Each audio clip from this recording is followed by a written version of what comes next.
Shabbat Shalom. Our scripture reading for today is Isaiah chapter 40, verses 1, 2, 4, and 9.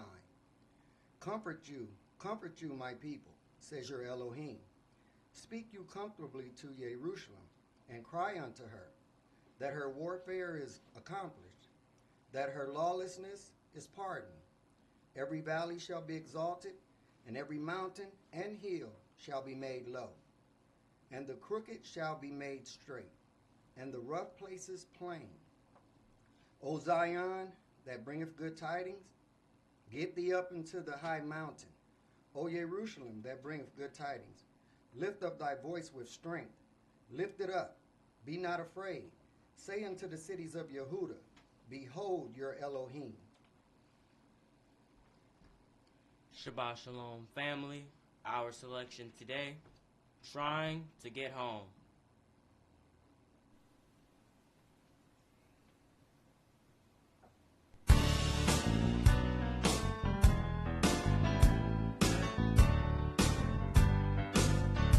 Well, I'm climbing higher mountain, trying to get home. Yeah, I'm climbing higher mountains, trying to get home. Well, I'm climbing higher mountains. Yeah, I'm climbing higher mountains. Well, I'm climbing higher mountains, trying to get home. Yeah, I'm bearing heavy burdens, trying to get home. Yeah, I'm bearing heavy burdens, trying to get home. Well, I'm bearing heavy burdens. Yeah, I'm bearing heavy burdens. Yeah, I'm bearing heavy burdens, trying to get home. Well, now my road has been a little rocky on my way home. Well, my road has been a little rocky on my way home. Well, my road been a little rocky. Yes, my road has been a little rocky. Well, my road has been a little rocky on my way home. Yeah, I'm climbing higher mountains, trying to get home. Yeah, I'm climbing higher mountains, trying to get home. Well, I'm climbing higher mountains. Yeah, I'm climbing higher mountains. Well, I'm climbing higher mountains, trying to get home. Yeah, there's danger in the valley on my way home. Said there's danger in the valley on my way home. Well, there's danger in the valley. Yes, there's danger down in the valley. Well, there's danger in the valley on my way home. Yeah, I'm climbing higher mountains, trying to get home. Yeah, said I'm climbing higher mountains, trying to get home. Well, I'm climbing higher mountains. Yeah, I'm climbing higher mountains. Well, I'm climbing higher mountains, trying trying to get home. Trying to get home.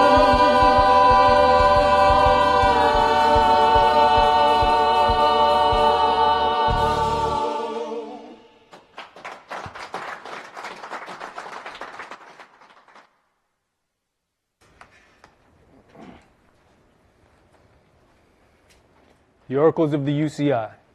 1 Peter chapter 4, verses 7 through 11. But the end of all things is at hand.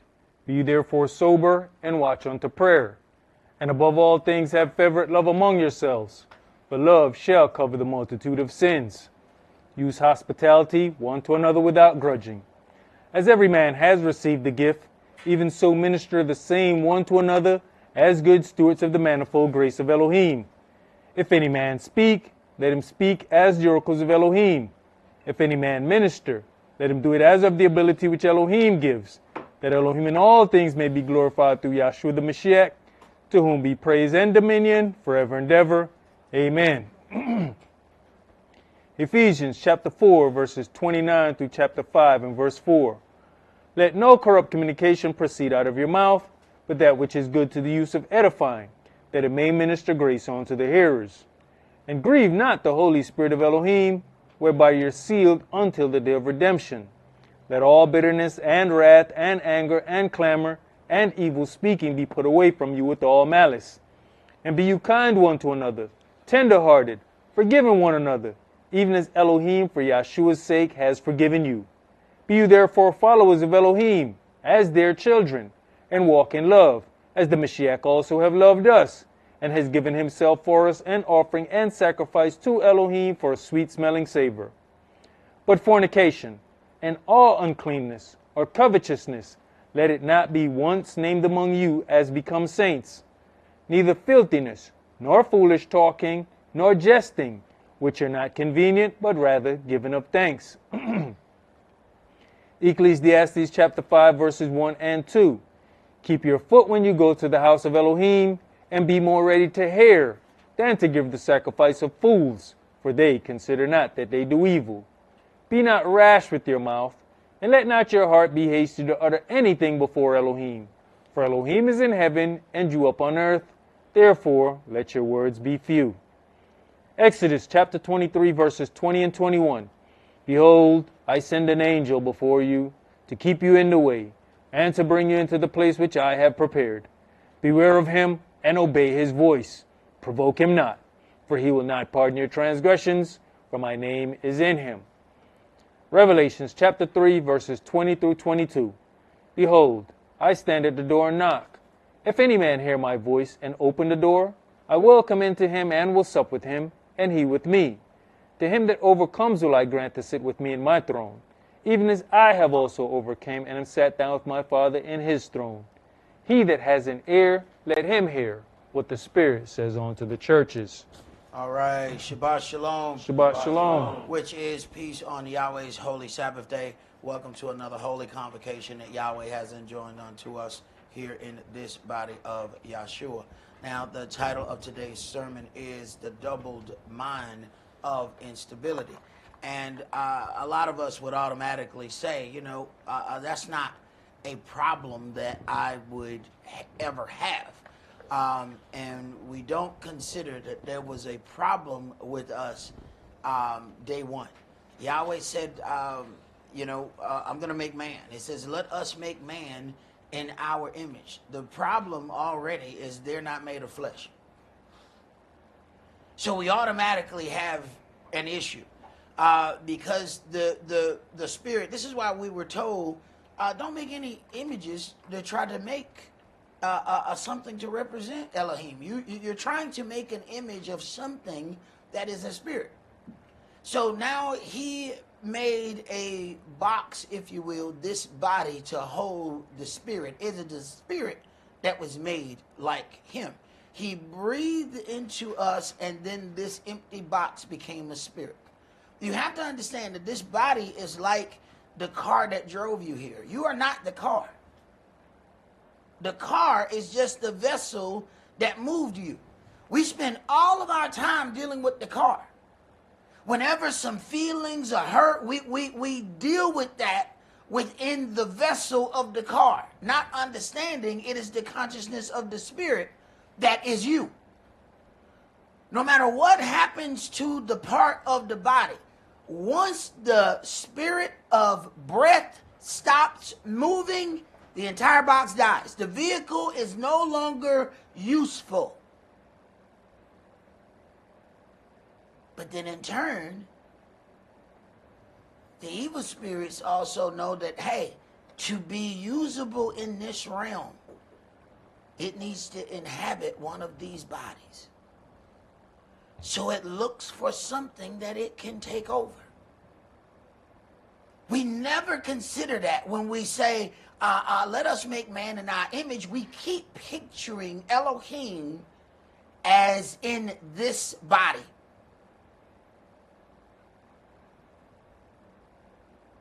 And in that we are losing. So having then this spirit that was then given flesh, the spirit and the flesh are automatic enmities against one another. You already have a doubled mind. You were not made like Elohim in the fact that you are a spirit only. He had to give you a vehicle by which to move in. Now, do you now put more time, effort, energy into dealing with the vehicle than the consciousness of the spirit that the vehicle is supporting or transporting? That is our problem.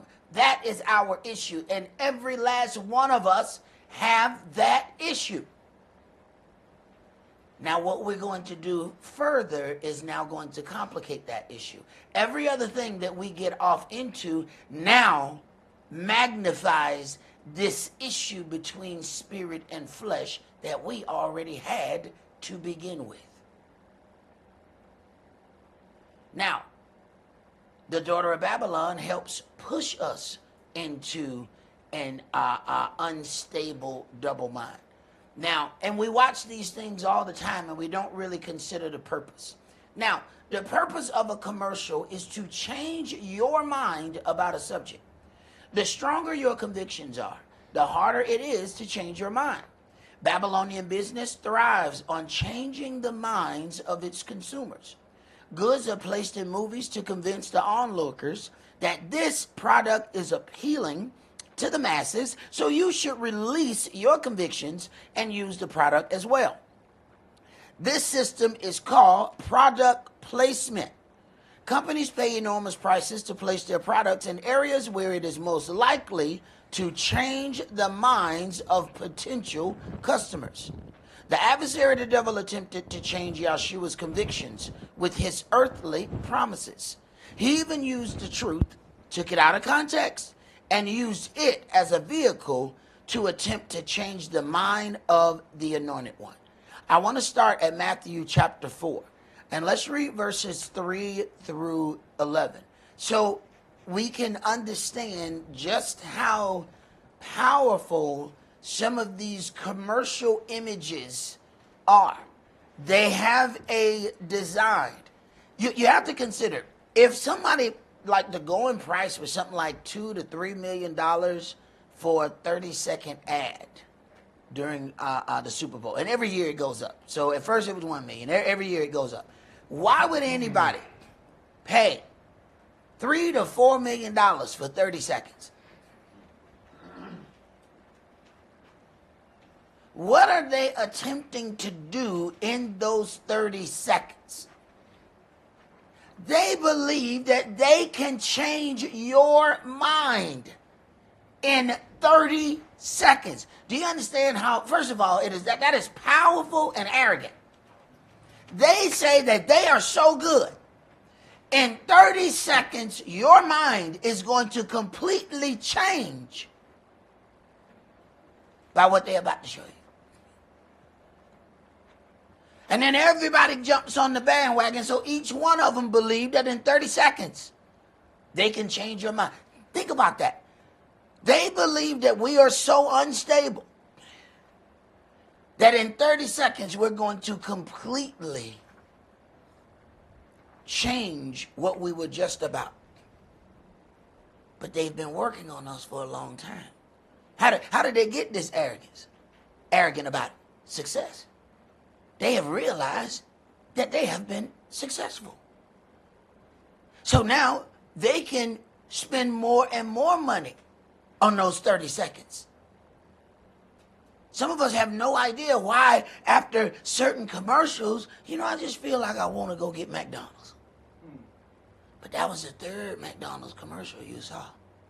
And matter of fact, they so good at what they do, when you have the thought, the commercial ain't even on no more. Now you forget how you got persuaded. You now think it was your idea. Okay, so the adversary knows, okay, I got to put certain things in front of them, and I can make them unstable. Go ahead. Matthew chapter 4 and verse 3. And when the tempter came to him, he said, if you be the son of Elohim, command that these stones be made bread. Mm-hmm. But he answered and said, it is written, man shall not live by bread alone. So the first thing is to attempt to test you and test what your convictions are. All right? He said, if you be the son of Elohim, test you. His first design is to throw a question at you to make you question you. You ain't who you say you are. You ain't who you were told to be. Go ahead.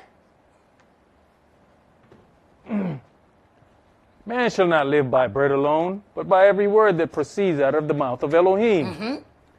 Then the devil takes him up into the holy city and sets him on a pinnacle of the temple and says unto him, if you be the son of Elohim, cast yourself down. For it is written, he shall give his angels charge concerning you, and in their hands they shall bear you up, lest at any time you dash your foot against a stone. Now, let's question your abilities. Wait a minute, what's happening here? These are not two entities that do not know each other. These are entities that know each other very well. But what happened is one of these spirits just got wrapped in flesh. So he's testing him along the boundaries of the flesh. Wait a minute, these are already the things that don't agree inside of you. Your spirit wants to do something, your flesh said, you know what? Your spirit said, you know what? I should get up early in the morning, go down there to that tag office and get this taken care of.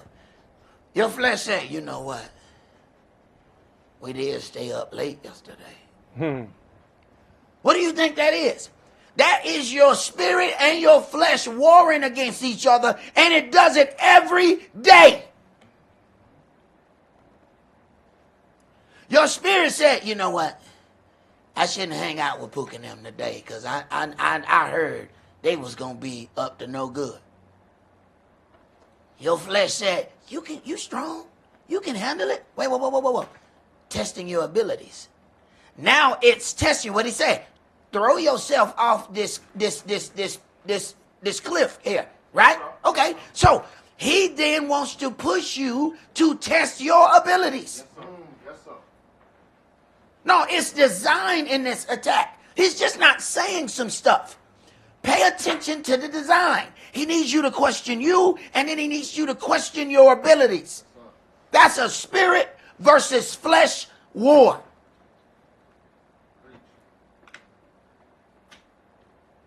All the time you think some stuff just being said. This is a coordinated attack.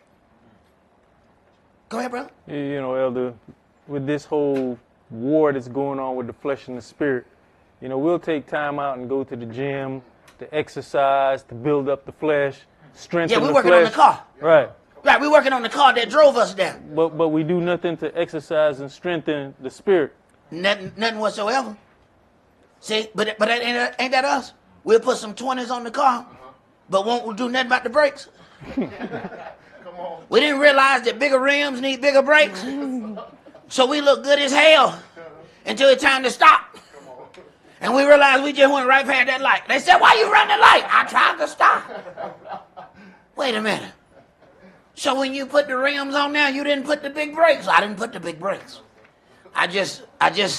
What I did was I upgraded the vehicle that brought my spirit here. Right. That's what we do. That's what we do. We go get the biggest gold chain that we can find in the store. Hard as absolutely dark as possible. We ain't tried to dress up any of that stuff on the inside. We're spending most of our time on the vehicle that brought us here. That's what this body is. Why you think he said, oh, you're going to get a new one of those? How can he give you a new one of these if this is actually you? But this ain't you then. You know, they can give you a new arm. They can give you a new leg. You know, they ain't figured out how to give you a new you yet. They damn sure trying to. They trying. They trying to figure out how to give you a new you. This is just the vehicle that carries you. You can't spend all your time working on the vehicle. Go ahead, priest, keep going. Verse 7. Yeshua said unto him, it is written again, you shall not tempt the Adonai your Elohim. All right, so first he tried to get you to tempt yourself to test yourself. Then he going to get you to try to test your Elohim. This is a coordinated attack. The spirit is trying to test the flesh and make the flesh condemn the spirit, but using the body to do it. Go ahead. Again, the devil takes him up into an exceeding high mountain and shows him all the kingdoms of the world and the glory of them, and says unto him, all these things will I give you if you will fall down and worship me. Here we go. See, when all else fails, see, when all else fails, throw some gold at us. Throw something at us. Well, whatever that is you like. What is that you like? See, it won't just be gold. Some of us don't care nothing about gold. See, some of us like other things. Oh, can't nobody get me with gold. They pour out a little cognac. You know what? Wait a minute, that's different. That's different. Wait a minute now. Don't be so rash. Don't pour that out. That ain't no Louis, is it? Wait a minute. You don't pull that out. The homies don't even, I don't care if they did or not. Okay? See, now it's different. Uh-oh. He found your thing. Uh-oh. He found it. Go ahead. Then says Yeshua unto him, get you hence, Satan, for it is written, you shall worship the Adonai your Elohim, and him only shall you serve.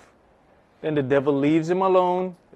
Then the devil leaves him, and behold, angels came and ministered unto him. You have to survive the initial onslaught of the adversary before you receive angelic help. We're going to let that sit there for a minute. See, at the first sign of the devil, you already had it. Yahweh! Yahweh Yeshua! Wait a minute. No, he ain't coming. No, he ain't coming. I mean, you didn't swing at all? No. He's going to fight with you, not for you. Now, you still have to be in fighting condition. You think you're going to sit down and eat these donuts while he fight? You got another thing coming. You think that when we walk in the room, we're going to see the bottom of your feet kicked up, and he out there doing you got the wrong situation. You got the wrong situation. First of all, I shouldn't see that. The bottom of your feet is something I shouldn't see. How am I seeing the bottom? We know each other too personally now. What's happening? If we warring together, brother, I'm supposed to see top of them feet. We supposed to be marching together. Why am I looking at the bottom of your feet? One of us resting. So you think you're going to do the rest while he do all the work? No. There's a difference between fighting with and fighting for. you're going to have to throw some punches. He ain't coming in the beginning. These angels come once he withstand the adversary's onslaught. We crying at the beginning. Everybody just left me. I didn't get no help. Wait a minute, you ain't swing no. The angel's standing there. Once he swing, Yahweh, I got him. It don't look like he gonna swing at all. It look like he just waiting on us. It's gonna be a long day. Okay, let's go to Joshua chapter 24. Well, that's the detriment of the modern day Christian teachings where we really think we can just sit back and everything's going to take care of itself. I was talking to someone recently about a job. Oh, well, I was told to be patient in getting a job. So what do you mean? You haven't been putting in applications? You haven't been applying? No, I was just told to be patient. Bro, do you understand that Yahweh help you once you start trying to help yourself? They got it confused between being patient and being a patient. Okay, see, when you a patient, all you can do is sit up there. Boop, boop, that's all you can do. Just let boop. You can just, that's it. That's it. See, they got that word mixed up. They got that word mixed up, and then they just sitting there waiting for something to happen. Oh, okay, right. That's not patience, brother. That's lazy. Joshua chapter 24, and let's read verses 14 through 15. Now therefore, fear Yahweh, and serve him in sincerity and in truth. Wait a minute. He has a certain way that he wants to be served and honored. All right? You can't give him any old thing and think that he's supposed to accept that. Go ahead. And put away the gods which your fathers served on the other side of the flood and in Egypt, and serve you Yahweh. And if it seem evil unto you to serve Yahweh, choose you this day whom you will serve. Go ahead. Stop laboring in between two opinions. Go ahead and choose you who you're going to serve. Go ahead. Whether the gods which your fathers served that were on the other side of the flood, or the gods of the Amorites, in whose land you dwell. But as for me and my house, we will serve Yahweh. Now wait a minute. There's a strong statement made there. But as for me and my house, I can tell you what we're going to do. I don't care about what you heard. I don't care about how you tried to persuade. I can tell you about me and my house. Now, something had to happen to you before you get to that point right there. See, you don't just come out day one saying, as for me and my house. You ain't struggled enough yet. You go through enough, you'll be able with conviction to say, I'm going to tell you what though. As for me and my house. But you got to go through something to get there. So don't fault yourself if you ain't there just yet. Let's go Romans chapter 8. Romans chapter 8, and I want to read verses 31 through 39. What shall we say? What shall we then say to these things? If Elohim be for us, who can be against us? He that spared not his own son, but delivered him up for us all, how shall he not with him also freely give us all things? Who shall lay anything to the charge of Elohim's elect? It is Elohim that justifies. Who shall lay anything to the charge of Elohim's elect? It is Elohim that justifies. See, this is what happens when we think we know what we're looking at, and we may feel right, and we think that because we feel right, we must be right. Well, wait a minute now. Here go the flesh telling your spirit, if I was you, I'd go ahead and do it.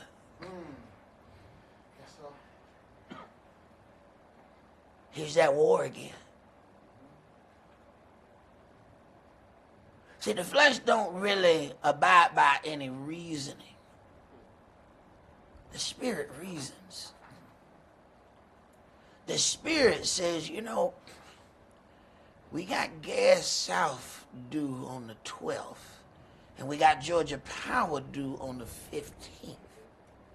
we should probably wait till next pay period, and then we can go ahead and see about getting this thing for your car. You know what?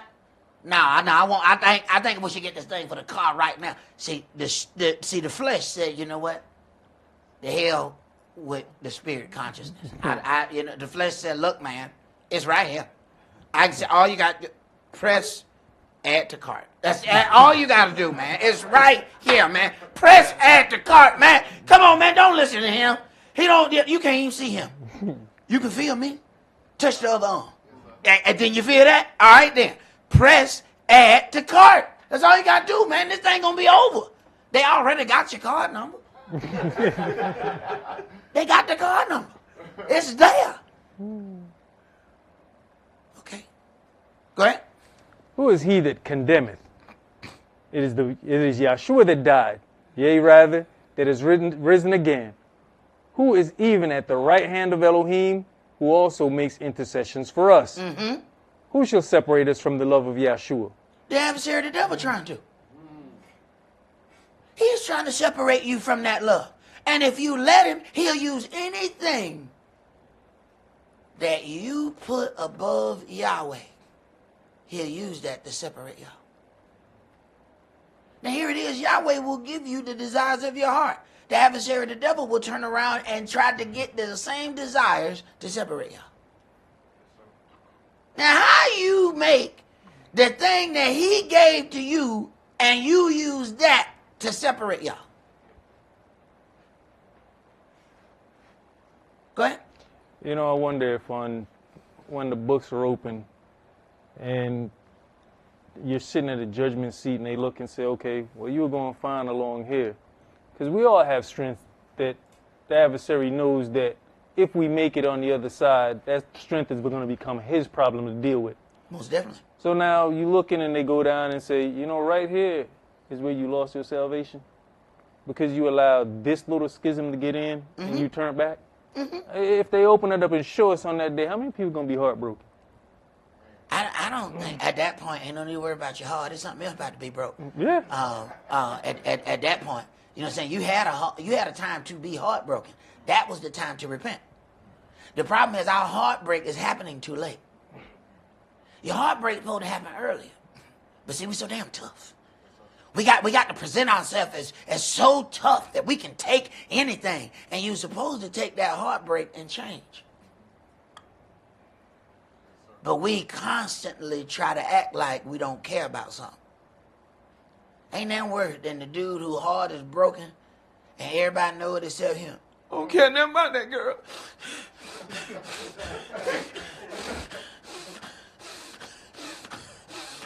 Bro, bro, that thing that's happening with your bottom lip. Everybody know his heart broke except him. And everything he's going to display after that is going to show that he's heartbroken. He is going to break the heart of every other woman that he encounters because that woman broke his heart and he can't admit it. Right. But we tough though. Right. Go ahead, Brent. Shall tribulation or distress or persecution or famine or nakedness or peril or sword, as it is written, for your sake we are killed all the day long, we are accounted as sheep for the slaughter. No, in all these things we are more than conquerors through him that loved us. For I am persuaded that neither death, nor life, nor angels, nor principalities, nor powers, nor things present, nor things to come, nor height, nor depth, nor any other creature shall be able to separate us from the love of Elohim, which is in Yeshua HaMashiach, our Adonai. Wait a minute. I'm persuaded that neither death nor life. Wait a minute. If death can't separate you from the love of Elohim that is in the Mashiach, wait a minute. Then your life ain't what you think it is. Even if you die, your consciousness is there. So that's what he was dealing with. That don't separate him from you. You didn't understand that wasn't you to start with. That was the vehicle. Now you misused the vehicle, and now you're damaging the spirit. See, we'll do something and we say, well, that didn't hurt me. Why? Because we look at the physical extremities of the vehicle and say, I'm fine. But we damaged inside. We didn't see the internal bleeding. But we looked and we said, you know, I did that and I'm all right. Right. You're looking in the wrong places. Let's go to Exodus chapter 4.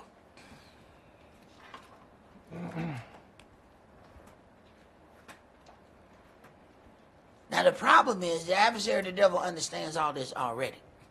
As we are trying to figure some of these things out, he understands this flesh versus spirit battle. Matter of fact, he enjoys it. When it was time to make his appearance, he said, well, from whence have you came? I hate you walking up and down in there. You know what I'm doing what I do. I be constantly testing these fools. Oh, he enjoys doing this. Each time, he's not amongst the other. There's something wrong whenever something wants to be amongst something that it is not. Why don't you spend time with the other angels? Why every time it's time for you to show up, you've been somewhere else? There's something wrong when you have an adult who always wants to be around the kids. Why don't you want to be around the other adults? There's something wrong there. You have some kind of self-hatred going on? What's happening here? Go ahead. Exodus chapter 4 and verse 1. And Moshe answered and said, But behold, they will not believe me, nor hearken unto my voice, for they shall say, Yahweh has not appeared unto you. And Yahweh said unto him, What is that in your hand? And he said, A rod. And he said, Cast it on the ground. And he cast it on the ground, and it became a serpent. And Moshe fled from before it. And Yahweh said unto Moshe, Put forth your hand, and take it by the tail. You have to have an enormous amount of faith to go through this part of the trial. Because if anybody knows anything about a snake, the last place you grab it is by the tail. So wait a minute. Yahweh gave instructions that earthly ain't good. Now, let's sit there for a second. Yahweh has given information that makes spiritual sense, but ain't no earthly good. Because I promise you, please don't read this right here and go somewhere in the woods and say, you know what, Moshe grabbed the snake by the tail. Hey, don't you do it. Don't you do it. This is going to be the last thing we hear about you.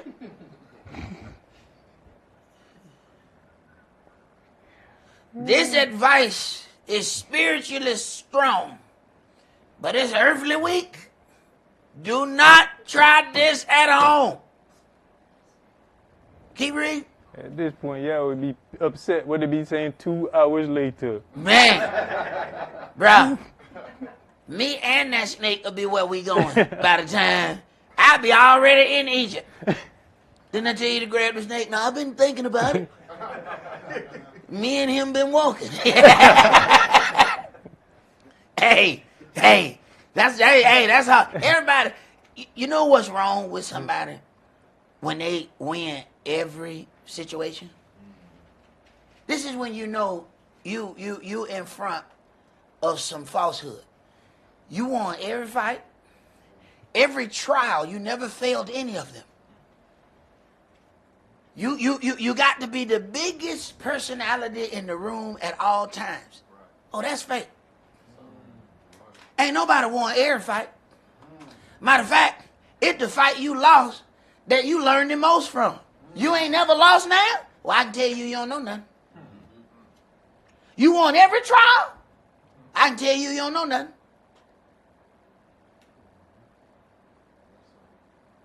You ain't learned nothing till you lost.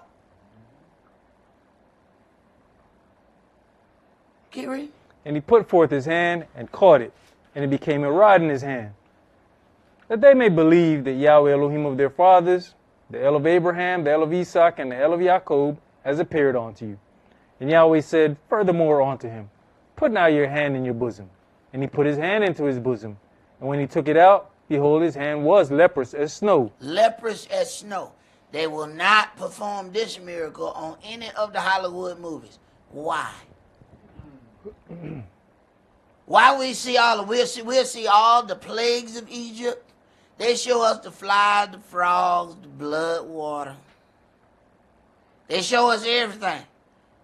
Now, with all the wonderful effects of Hollywood, why they won't show us the white hand?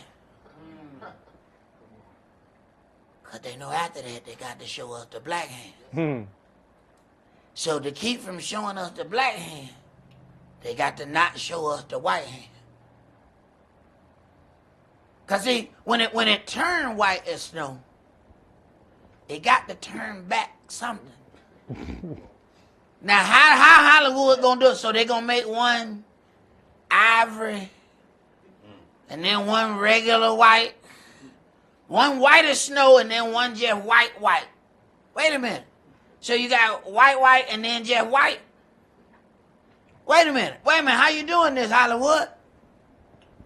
Hollywood said we just need to avoid this one. Now, wait a minute. Now, Hollywood don't avoid nothing.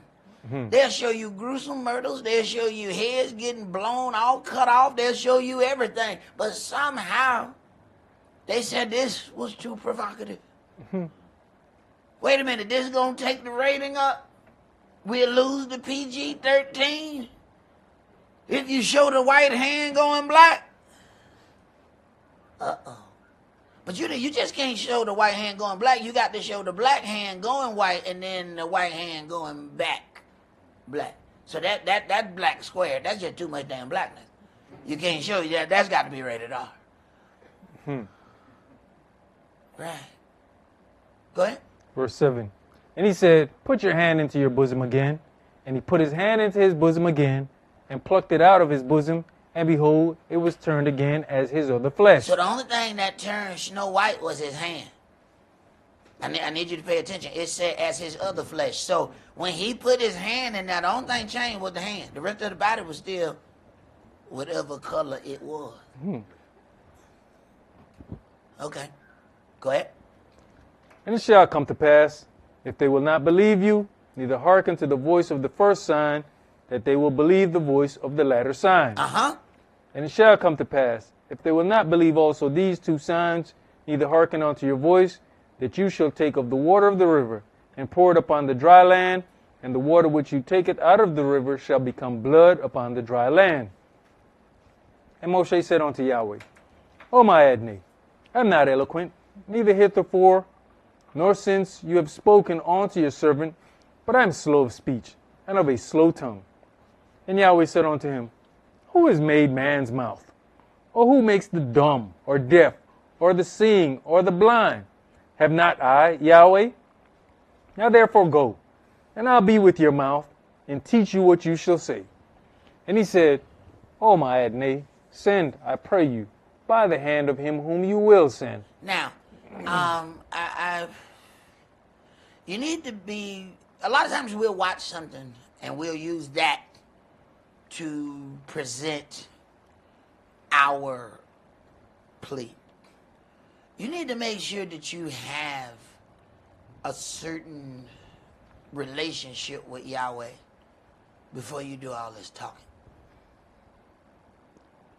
See, sometimes folks just can't stop talking. But like, hold on now. You need to make sure that your relationship is what you think it is. Because see, at the first point when he said, Who has made man's mouth? A regular man now, look, that's the last word you need to be saying. But at this point now, Yahweh is ticked off. But he still does not get destroyed. Please don't just assume that you have that kind of relationship with him. Please just don't assume that the works that you have done have gotten you in this position where you can keep running your mouth. Go ahead. And the anger of Yahweh was kindled against Moshe. And some people, this is where they die, right here. This is it. This some people, this is the end of your book, right here. All right? If you ain't got enough in there, if he ain't chose you for nothing, and you keep running off at the mouth, this is the end of your book. When he said, what you said, and the books were open, your book going to be short. Your book going to be short because your mouth was running too fast. You ain't did no work yet, but you keep talking. Shut up. There's some people that this is the end of their story. And the anger of Yahweh was kindled. What come after that is them kindling.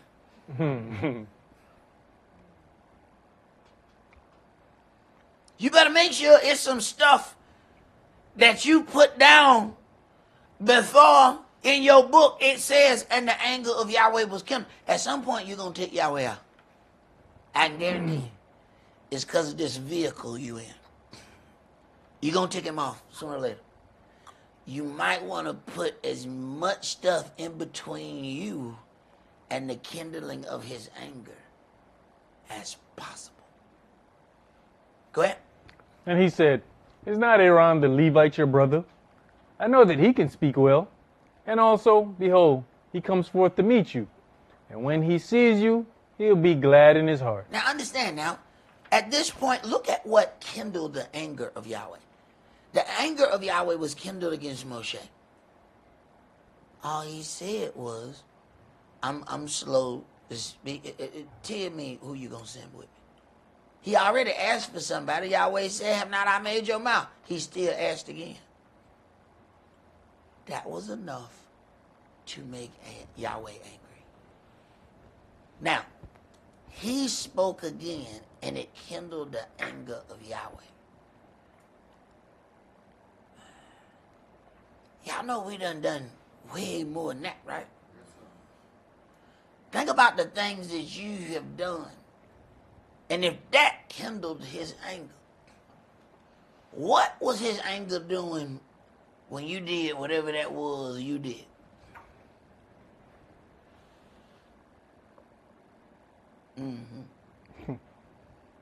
Read, pray. And you shall speak unto him and put words in his mouth, and I'll be with your mouth and with his mouth, and will teach you what you shall do.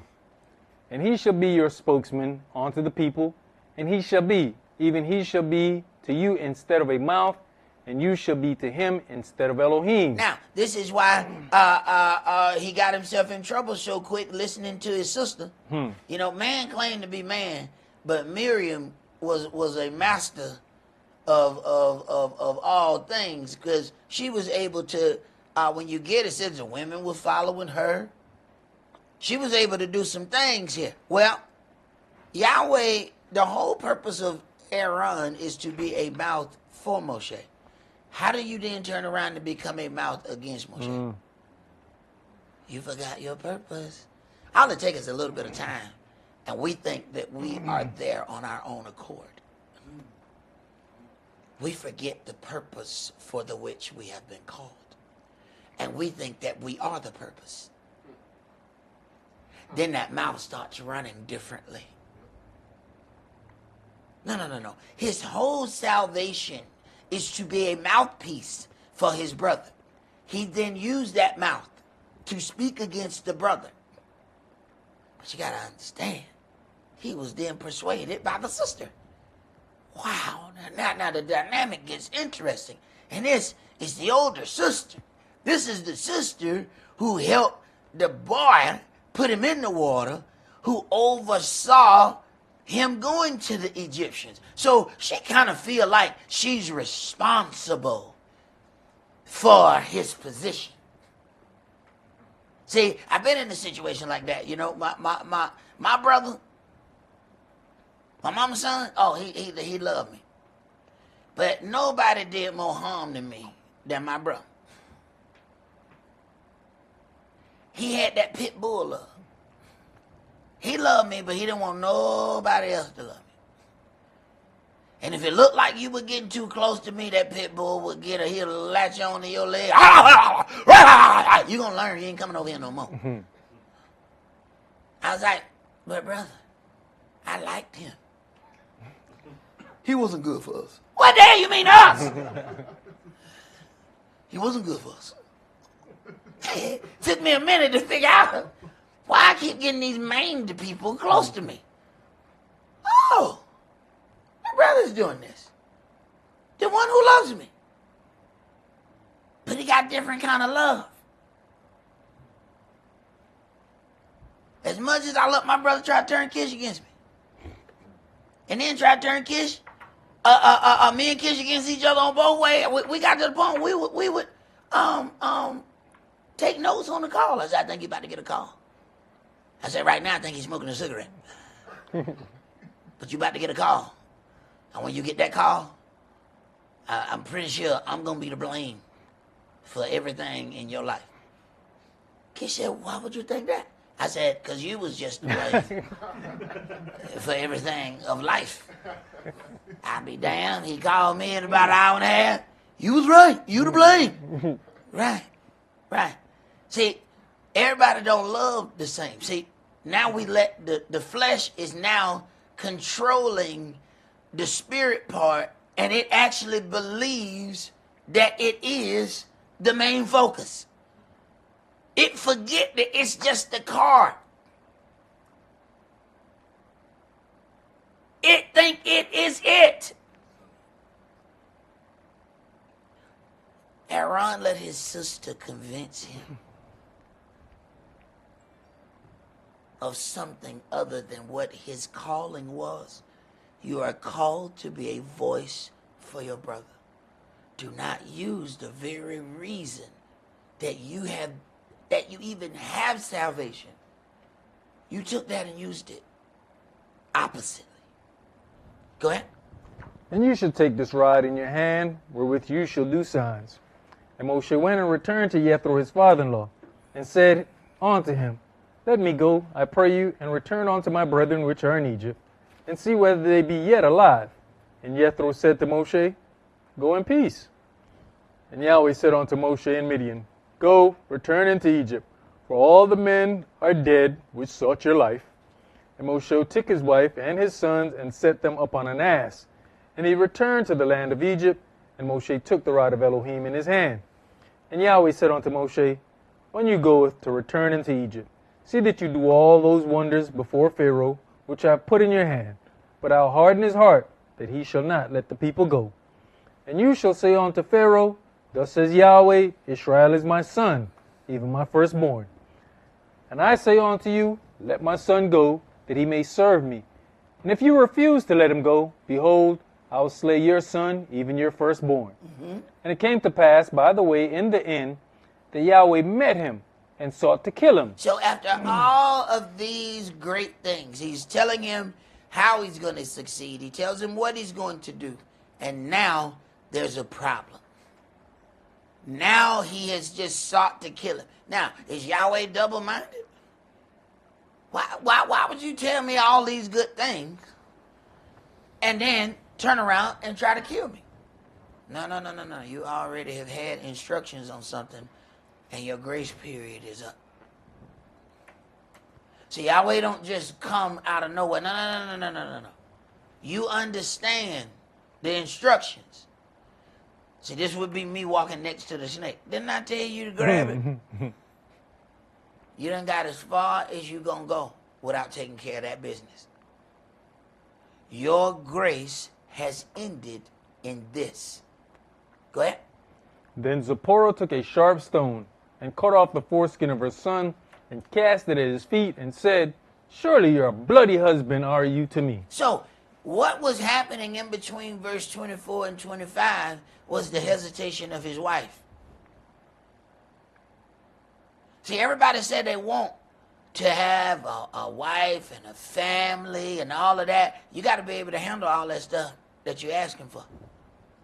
And if any of that stuff causes you to not serve Yahweh, you putting not only yourself in danger, but them same things that you asked for, you putting them in danger too. 1 minute we serve Yahweh, then we get a woman and we say, you know what? Okay. He said, you know what? You've been saying you know what a lot lately. Now, when I go back, let me open your book. When I go back to page 142, this is where I start hearing all them damn you know what. Now, let me see what happened in your life. Right at page 142. What? You know what? At 141, you got Keisha. I'll be damned. I'll be damned. Now, we have a quandary. Either you figure out how to follow the instructions, or I got to kill Keisha. Oh, we didn't think about it like that, now did we? No. You've gotten something. He says he's a very jealous Elohim. You have now gotten something that has now divided your relationship. Wait a minute. I got to get rid of one of these things. Now I've gotten accustomed to you. I like you. I just met Keisha. I just met Keisha. You just introduced me to Keisha. That's, you know. So, I'm not really partial to her. I don't know her like that. So if you can't figure out how to walk and have Keisha, Keisha got to go.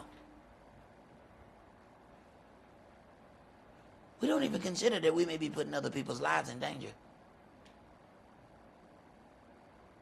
Okay, go ahead. You know, with this situation, whether Moshe knew it or not, there was a time frame set. And that's what we don't realize, is that we don't know the time frame that we've been given. No. And some situations you're looking at, somebody's time has expired. You just look up 1 minute and ain't nobody in that seat that was beside you, their time expired. He had given them a certain amount of time to deal with something, and they didn't deal with it. And when they didn't deal with it in that time, the clock ran out. Ain't no more talking once your clock ran out. Everybody want to repent and or they want to do all these things on their deathbed. Everybody. I ain't seen a tough knuckle on the deathbed yet. Every person I seen on the deathbed was, please. They turned to James Brown. Please. Hey, Matthew, play that again. Wait a minute. All of a sudden, everybody turned to James Brown when they get on that deathbed. I ain't seen a tough knuckle yet. Everyone I seen on that deathbed had tears in their eye. What happened to all that fake toughness? Oh, it's different when your time ran out. It's different.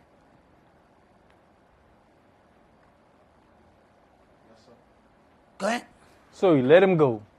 Then she said, a bloody husband you are because of the circumcision. And Yahweh said to Aaron, go into the wilderness to meet Moshe. Now, one thing you know about Moshe, he ain't no punk. He didn't get punked out by the desires of his wife. This right here, he wasn't going to let what she didn't like cause a schism between him and Yahweh. See, if he allows this, now he's double-minded. So you can make one wrong decision and that other street just came in between you and Yahweh. And now you're double-minded going forward. Because now you're trying to figure out which one of them I'm going to please. Go ahead. Elder, when you look at this situation, right? Let's go to verse 26. It says, so he let him go, right? But 25 says, Zipporah took a sharp stone and cut off the foreskin of her son. How badly was Moshe hemmed up that he couldn't do the job? Here's the problem. When Yahweh was going to take care of that business, was Yahweh going to kill Moshe or the son? See, we always look at something one way. Hold on now, he got a job for Moshe, right? All right, if you kill Moshe at this point, he got to raise up somebody else to come and free the children of Israel. Now, how can he take care of this problem much quicker? Mana, do, do, do, do. Mana. I'll wait on y'all to figure it out. All I got to do is kill the boy. You may be putting somebody else's life in danger because you can't follow your instructions. He does not have to kill Moshe. Kill the uncircumcised boy. It is the uncircumcised boy that is going to bring the schism when they go into Egypt.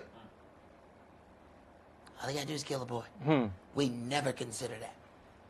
We all thinking, we going to kill Moshe. The angel finna kill Moshe. No. He said him, right? Understand, what is all him? The woman is him. The kid is him. We forget the whole marriage is one thing. We kind of forget that the offspring is his seed. No. You need to learn how to listen. When he says, I will kill you, he may not be talking about you per se. You may do something and then he kills your son. and then sit back and wait for you. Was that enough for you? Because I see another boy over there. Right. Be careful how you hear what you hear. Go ahead, priest. And Yahweh said unto Aaron, Go into the wilderness to meet Moshe. And he went and met him in the mount of Elohim and kissed him. And Moshe told Aaron all the words of Yahweh who had sent him, and all the signs which he had commanded him. And Moshe and Aaron went and gathered together all the elders of the children of Israel. All right, you finished that? Yes. All right, let's go to Genesis chapter 39.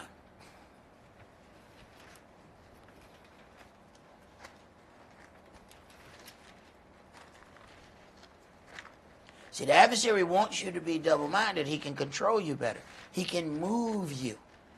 Now, what was the easiest way to make a man double-minded was a woman. It was the first thing that brought the double mind to man. And man automatically said, it was the woman you brought me. I was focused. And then you brought her in here.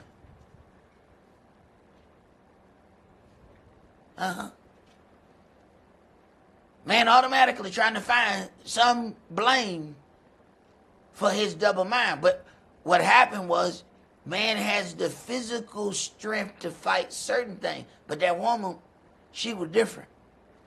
She didn't fight physically. She uses that original part of the spirit that we were made with, that we were made in image of. We still trying to use the physical part of the form that the spirit was put in. She wasn't given that strength, so she still got to use the spirit. Wait a minute, that's why she keep winning. She fighting with something else. So he said, all right, now you got to be careful with one of these you get, because they got power. See, you get the wrong one of these, and you somewhere howling at the moon. They may be short and compact, but they powerful. It's a lot of power in there. Be careful how you deal with that. Go ahead, brother. Started at verse 1. And Joseph was brought down to Egypt, and Potiphar, an officer of Pharaoh, captain of the guard, an Egyptian, bought him off the hands of the Ishmaelites, which had brought him down thither. And Yahweh was with Joseph, and he was a prosperous man, and he was in the house of his master the Egyptian. Yahweh was with him. Even through turmoil, Yahweh's still with him. First time we go through turmoil, we automatically assume that Yahweh is not with us. It is our first assumption. If he was with me, why would I be going through this? Right? That is the flesh trying to get the spirit to break down. Now go back to the conversation with the adversary and Yeshua. If your Elohim is with you, why are you even going through this? You don't hear him talking? You got to make sure you hear him talking. Go ahead. And he was in the house of his master the Egyptian. And his master saw that Yahweh was with him, and that Yahweh made all that he did to prosper in his hand. And Joseph found grace in his sight, and he served him. And he made him overseer over his house, and all that he had he put into his hand. And it came to pass from the time that he had made him overseer in his house, and over all that he had, that Yahweh blessed the Egyptian's house for Joseph's sake. And the blessing of Yahweh was upon all that he had in the house and in the field. And he left all that he had in Joseph's hand. And he knew not aught he had, save the bread which he did eat. And Joseph was a goodly person and well favored. In other words, he trusts Joseph. He don't even count his money. The man is trustworthy. Go ahead. And it came to pass after these things that his master's wife cast her eyes upon Joseph. And she said, Lie with me. But he refused and said unto his master's wife, Behold, my master knows not what he has with me in this house. Uh-huh. And he has committed all that he has into my hand. Now, here we go. Now, Yosef is in a very strange position. Because, either way this goes wrong, right? Maybe y'all had never been in a situation where you had to talk to one of your brothers about a woman they were dating. It never goes good. There ain't no good way to deal with this part right here. Because even if he go and say something to the man, he has a problem with the man and the woman. Very few men have done. When I say minuscule amount, very small amount of them deal with this part correctly. What happens then, now there's a schism between them either way, and she fuels it. Go ahead. There is none greater in his house than I. Neither has he kept back anything from me but you, because you are his wife. How then can I do this great wickedness and sin against Elohim? Uh-huh. And it came to pass, as she spake to Yosef day by day. Now, she's trying to break down. He has convictions. She's now trying to persuade him to be double-minded. She said, you really need to just release your convictions. Go ahead. That he hearkened not unto her, to lie by her, or to be with her. And it came to pass about this time, that Yosef went into the house to do his business, and there was none of the men of the house there within. And she caught him by the garment, saying, lie with me. And he left his garment in her hand, and fled, and got him out. Now, she knew to make this move when no one else was in the house. So now you're dealing with her word versus his word. But when he left out, she grabbed on to a piece of that garment and kept it. Go ahead. And it came to pass, when she saw that he had left his garment in her hand, and was fled forth, that she called unto the men of her house, and spake unto them, saying, see, he is brought in Hebrew unto us to mock us. Right now, how you do that, pay attention to the game. The way the flesh goes is it now pulls other people into. She didn't say he brought the Hebrew in to mock me. He brought the Hebrew in to mock us. So y'all come into my supposed problem with this Hebrew. Her problem with the Hebrew is that, she wanted, yeah. She wanted him to stand on business. But he said that ain't my business. I can't stand on that. So now she has one issue with him, but she makes it like the issue is something else.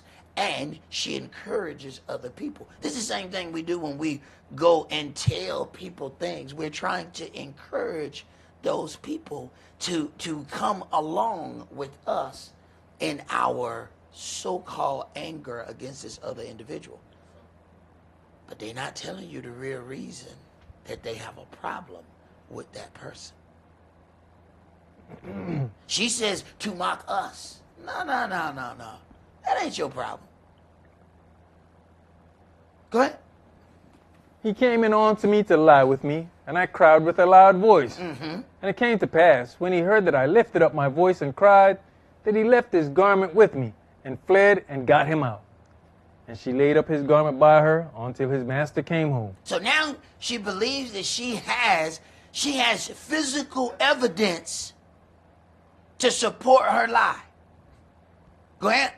And now that she said, mock us, none of them are saying, wait a minute. She's cried out with a loud voice. Man, did you hear her cry out? Hey, she made sure they wasn't in there. See, she's very intelligent. A lot of men have been destroyed by intelligence. She knew. She said, I cried out. Y'all hear me? Y'all hear me? I was crying. I said, stop. I said, stop.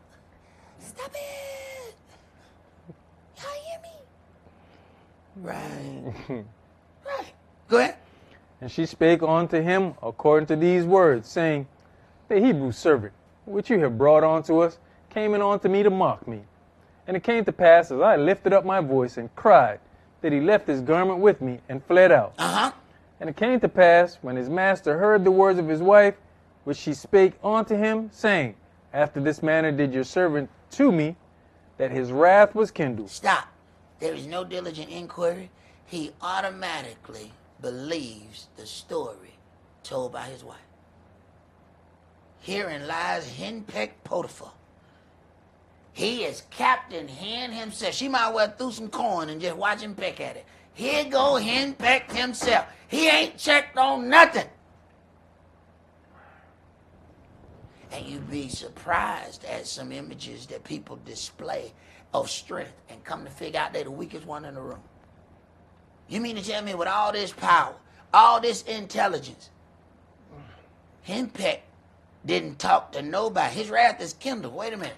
So there are other servants that was in the house. Did you check? Where were they? Did anybody else hear the screams? What did you check? Henpecked don't check. That's how you know. Whenever you get to a point where you don't check, you henpeck. How do you automatically believe anything? Yahweh says, have diligent inquiry. Did he say have diligent inquiry? Except when it deals with somebody you love. Interesting.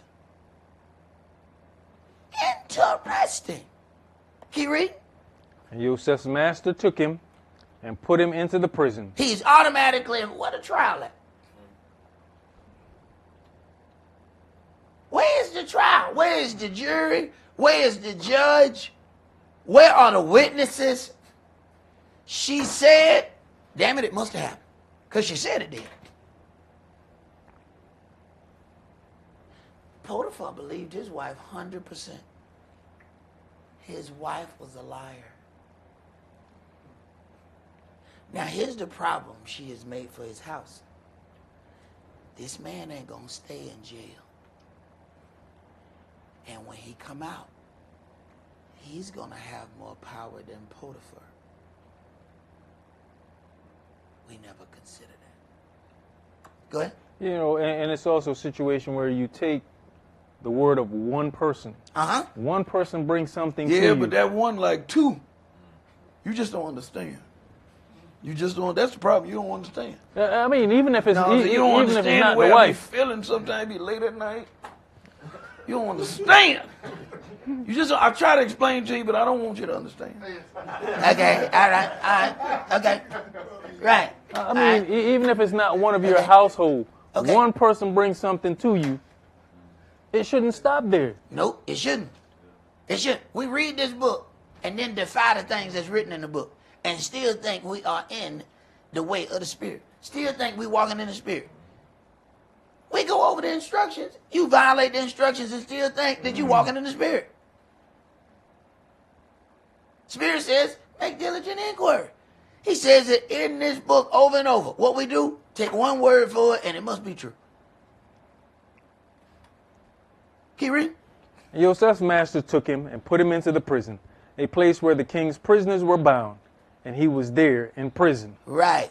But to the dismay of henpecked Potiphar, he is not going to stay in that jail.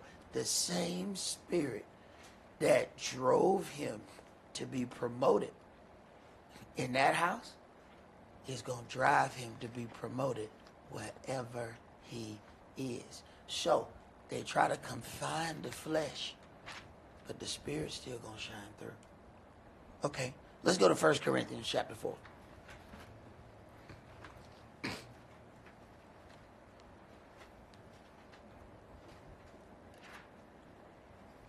Look at how fast this commercial that Potiphar saw changed his mind. Understand something?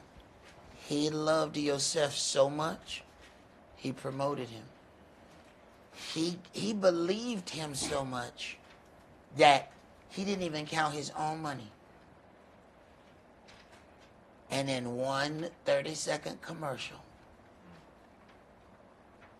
Potiphar was 100% against a man who he put his entire house in the hand of. 30 seconds. However long it told her to tell that lie. It was very quick. There wasn't no witnesses. It was only her story. He didn't have time. It didn't take no time to listen to nobody else. Then nobody else give an account. Wasn't no trial. Wasn't no nothing. It only took her story. And it don't take that long to say you brought this Hebrew in to mock me. Don't take that long. So in the time that it takes for a commercial to play, his mind has been totally changed on somebody he loved, trusted, and promoted. One story. One. And it was a story. Where we going, brother? 1 Corinthians chapter 4. Let a man so account of us, as of the ministers of Yeshua and stewards of the mysteries of Elohim. Moreover, it is required in stewards that a man be found faithful. But with me, it is a very small thing that I should be judged of you, or of man's judgment. Yea, I judge not mine own self. For I know nothing by myself, yet am I not hereby justified. But he that judges me is the Adonai. Therefore, judge nothing before the time until the Adonai come. Right, and sometimes you don't understand when he gonna show up. See, sometimes people say that, oh, that means you don't judge anything in life. No. He gonna show up. Right when the grace period of that thing is over, he gonna show up. And you gonna know when he showed up. All the dominoes gonna fall. Go ahead. Who both will bring to light the hidden things of the darkness, and will make manifest the counsels of the hearts. And then shall every man have praise of Elohim. And these things, brethren, I have in a figure transferred to myself, and to Apollos for your sakes, that you might learn in us not to think of man above that which is written, that no one of you be puffed up for one, or up for one against another. Mm-hmm. For who makes you to differ from another? And what has you that you did not receive? Now if you did not receive it, why do you glory, as if you had not received it? Now you are full. Now you are rich. Now you have reigned as kings without us. And I would to Elohim you did reign, that we also might reign with you. For I think that Elohim has set us forth as the apostles last, as it were appointed to death. For we are made a spectacle unto the world, and to angels, and to men. We are fools for Yeshua's sake, but we are wise in the Mashiach. We are weak, but we are strong. You are honorable, but we are despised. Wait a minute. He said, look, in this work, you're going to suffer going in this work. In this work, folk going to talk about you, folk going to lie on you. You're going to have to go through some stuff. You're going to feel strong one minute, weak the other minute. Understand, this is part of this walk. Go ahead. Even unto this present hour, we both hunger and thirst and are naked. Yeah, but every other message we hear is about prosperity. We don't even understand the power that Yahweh has given us in fasting. There's one thing we practice in fasting in denying the flesh. He tells you deny that vehicle that thinks that it is you. That fasting, you find out later, wait a minute, this is the beginning of us healing. Your body starts changing when you start fasting. He didn't just give us a part to deal with the spirit. He was helping us deal with that flesh too. Start fasting and watch what it do. Go ahead. And are buffeted and have no certain dwelling place. And labor, working with our own hands, being reviled, we bless. Being persecuted, we suffer it. Being defamed, we entreat. Wait a minute. We have to endure all of these things and still work. That's what workers do. See, it's so funny. From 9 to 5, we can take whatever somebody say about us because we know we getting the check. 5:15. Now the flesh now has taken over the spirit. The flesh now has control over everything. I wish a knuckle would. Why you ain't say that to Sarah in processing? She just said some god awful things to you. Now why didn't you jump up at Sarah? Oh, you still won't get your check. We forget we're working for a check. You still won't get paid? Well, why you acting like that? Oh, so you'll act right for 9 to 5 at that man job. Even though you're upset, you won't let the flesh take over the body.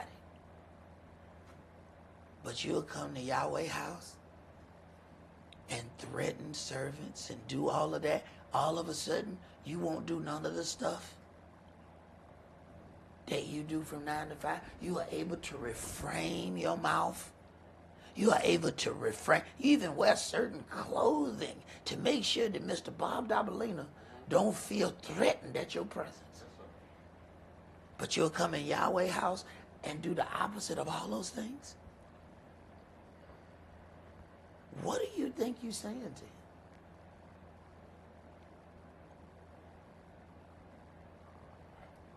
And make sure you're listening when he speak back, because he gonna speak. Just not with the words that you are accustomed to. Go ahead. Being defamed, we entreat, we're made as the filth of the world, and are the offscouring of all things unto this day. You wouldn't think that he's talking about, now wait a minute, man. Why are we made to deal with all these things? See, whenever you are in a position of power, you are going to face adversity. If your job requires you to deal with something, you're gonna have some issues. Now, you have to look at something or any situation when somebody has always got an altercation, but they don't have a job of power. If I don't care if it's a job and it says, all right, I'm in charge of the theater, and I say, all right, don't let nobody bring water in the theater. Hey, man, you're going to have some problems. Everybody who want to bring water in the theater is going to argue with you. Excuse me, sir. Can't bring that water here. Man, I be thirsty. I have a condition.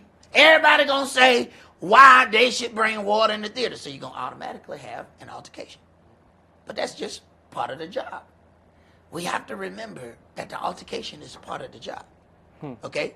Now, whenever you look and you see an individual and they've had an altercation with 4 or 5 people in the room, but it ain't got nothing to do with no job they had, that's different. Why have you had so many altercations? See, my mama always told me, baby, it can't be everybody. See, when I got kicked out that first school, I came home. I said, Mama, them people tripping. Second school, she said, baby, what happened? I said, Mama, them people tripping. Third school, she said, baby, what happened? I said, Mama, them people be tripping.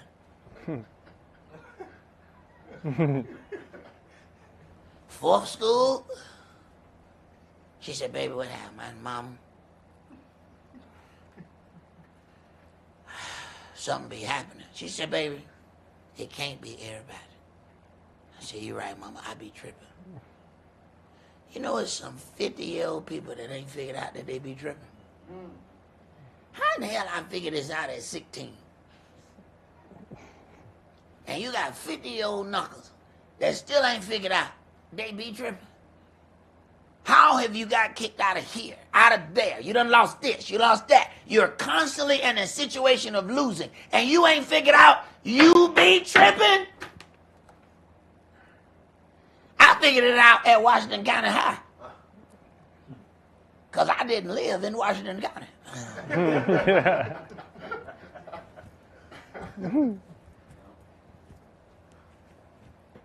Some people should have got kicked out of high school more. Maybe they would have figured out some things. Because it don't make no damn sense for you to get 50 and you still ain't figured out you be tripping. Every altercation is somebody else's fault. When is the fault going to be yours? We are masters of blame shift. I lost my such and such. Well, who fault it is? It was them people. We take the whole Scooby-Doo approach. I would have got away with it if it wasn't for those pesky kids. Oh, okay, so it ain't your fault for doing it. It's somebody else's fault for catching you doing it. So it ain't your fault for stealing, lying, doing whatever. It's the people's fault who caught you. You don't about to tell them to be up no damn 2 a.m. Really? So it's Miss Johnson's fault across the street that she saw you climbing in that window. If she would have been sleeping like normal people. Okay, all right, Paul Miss Johnson. Read, read. I write not these things to shame you, but as my beloved sons, I warn you. For though you have 10,000 instructors in Yeshua, yet have you not many fathers. Wait a minute. He said, "What? You have a lot of instructors, but not fathers." He said, "Wait a minute. I understand where you have been nourished in this word. I know what I am to you." Okay, go ahead. Bring the Mashiach Yeshua, I have begotten you through the gospel. Wait a minute. I have begotten you. When you read the beginning of this book, it says such and such begot, such and such begot. He said, no. When we talk about spiritual growth in this word, I have begotten you. Okay, keep reading. Wherefore I beseech you, be you followers of me. For this cause have I sent unto you Timotheus, who is my beloved son, and faithful in the Adonai, who shall bring you into remembrance of my ways, which be in the Mashiach, as I teach everywhere in every church. Now some are puffed up, as though I would not come to you, but I will come to you shortly. Some are puffed up. See, when you talk about what leaven does, it causes something to rise. And it says, some are puffed up as though I would not come to you. How do you think schisms get passed on? They are so puffed up. They say, even though you sat next to that person, you're not going to even share the story with them. That way they can tell two people that's sitting beside each other two totally different versions of a story. And they so puffed up, they say, y'all ain't never going to talk. But once y'all do, and you start examining, wait. You told me you did it on Tuesday and you had a blue shirt. You told them you did it on Thursday and you had a red shirt. Wait a minute, the accounts of the story not matching. You only discover that when y'all talk to one another. That's why whenever somebody drops some mess, they always say, Look, this just between me and you. Don't tell nobody. You need to be careful anytime somebody tell you that. This just between us. They told that other dude the same thing. This just between us. They done went to 12 people. This just between us. Now all 12 of y'all in the same room, and all y'all think y'all holding the most powerful secret known to man. Don't tell nobody. All y'all looking at each other. All y'all looking at each other in some kind of suspect way. Because they done told all 12 of y'all. Don't tell nobody. It's a secret. I ain't told nobody but you. Each person. I ain't told nobody but you. That go the first part of the lie. They done told 12 people. All 12 of them got a different version. And all y'all think y'all doing something honorable. Y'all think y'all holding a secret. Oh, this is hilarious. Y'all think y'all doing a good job.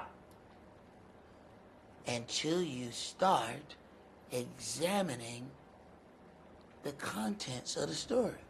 Wait a minute. That's not what you told such and such. Hey, man, come here. No. You come here. All right, let's get everybody in the room. Now let's have, now tell us this story. All of a sudden, the story don't get told with everybody in the room. Why they stop talking? You done talked to 12 people. You obviously done talked to all 12 of us. Why can't you talk when all 12 of us are in the same room? I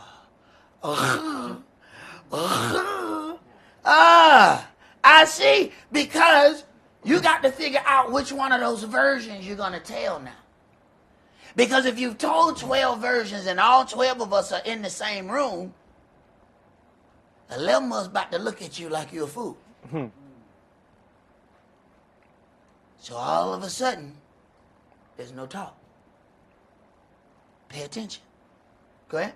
But I'll come to you shortly, if the Adonai will, and will know, not the speech of them which are puffed up, but the power. For the kingdom of Elohim is not in word, but in power. What will you? Shall I come on to you with a rod, or in love, and in the spirit of meekness? What will you? Shall I come unto you with a rod, or in love, or in the spirit of meekness? How do you want me to come? He said, wait a minute. I have begotten you. I understand. You didn't know Jack before you met me. He said, I know what I am. Now, how do you want me to come? How do you want me to come? All right. Let's go to 2 Corinthians chapter 4. See, because people pick and choose what they're going to read out of the New Testament, they make you think the New Testament is just so soft. I guarantee you some stuff in here they don't want to read. This is why they want to read 1 or 2 lines and then it's time to praise dance. They don't want you to keep reading. No, keep reading. Why you stop right there? Keep reading. No, it's time to do the dancing. Okay. 2 Corinthians chapter 4, and let's read, I'll start at verse 1. Therefore, seeing we have this ministry, as we have received mercy, we faint not. For we have renounced the hidden things of dishonesty, not walking in craftiness. Have we? Have we? See, we come out of the daughter of Babylon understanding all this street rat mentality, but have we renounced it? See, certain parts of it we like. Go ahead. Not walking in craftiness, nor handling the word of Elohim deceitfully, but by manifestation of the truth, commending ourselves to every man's conscience in the sight of Elohim.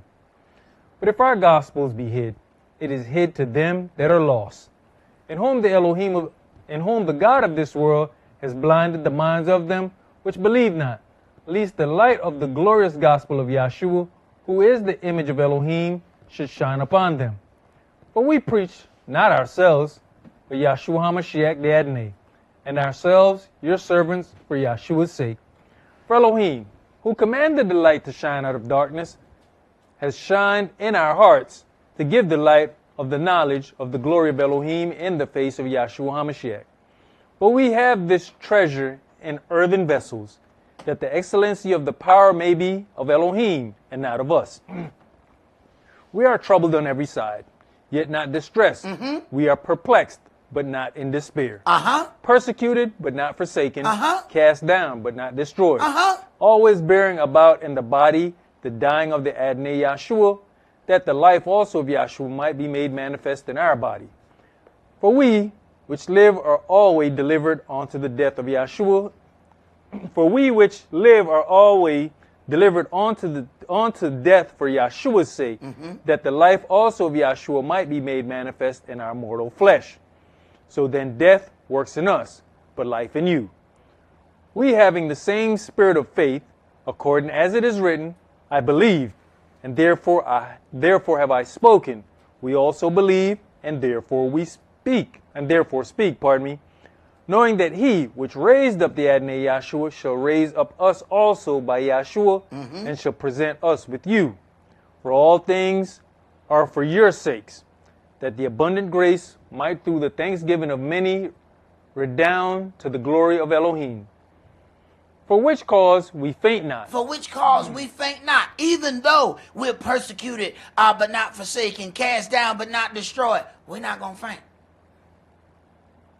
It says if you faint in the day of adversity, your strength is small. Go ahead. But though our outward man perish, yet the inward man is renewed day by day. Hold on. You working on the wrong man. You working on the wrong man. Go ahead. For our light affliction, which is but for a moment, works for us a far more exceeding and eternal weight of glory. While we look not at the things which are seen, but at the things which are not seen. For the things which are seen are temporal, but the things which are not seen are eternal. All right. Let's go to James chapter 1.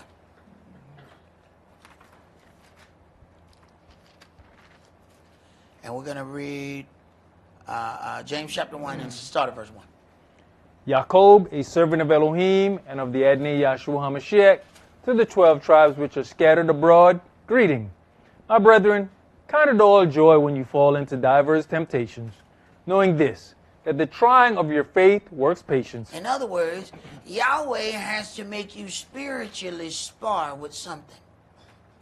You can't just go through the motions of the word without having some problems come to you. There's one thing, I can talk to you all day. You know, jab, jab, punch. Jab, jab, uppercut. I can talk to all that. You can go through that. But until somebody grab you and try to punch your lights out, this is where you start to get confidence in the moves that you've learned. You can't just read all about the moves. You're going to have to make some of them. So he has to let something aggressively come to you. So he going to warn you, look, stop tripping. I know they tried to punch you in your face. I told them to punch you in your face. Yahweh, why would you tell them to punch me in my face? I like my face. Move. Then you see the punch coming? All right, do those things that I taught you. I've been talking to you about these things. Now show me you've been listening. Show me you've been listening. Now I'm finna send something to you. Now, if you've been listening, I'm gonna know. Because I'm gonna see how you react. Go ahead. But let patience have her perfect work, Okay. that you may be perfect and entire, wanting nothing. If any of you lack wisdom, let him ask of Elohim, that gives to all men liberally and upbraideth not, and it shall be given him. But let him ask in faith, nothing wavering. For he that wavers is like a wave of the sea driven with the wind and tossed. For let not that man think that he shall receive anything of the Adonai. A double-minded man is unstable in all his ways. A double-minded man is unstable in all his ways. But the adversary, the devil, is trying to make all of us unstable.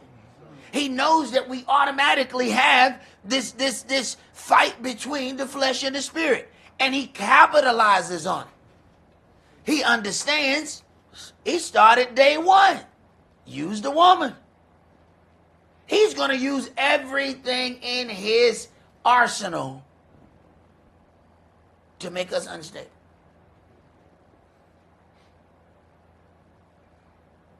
We forget some of the things we have to deal with instability all the time. The only time you're really stable is when both feet are firmly planted on the ground. But guess what? You ain't moving. You stable. You secure. But to go forward, you're going to have to make an unstable act. You're going to have to take one of those feet off the ground and move it forward. And then you have to do it again. And then you have to do it again.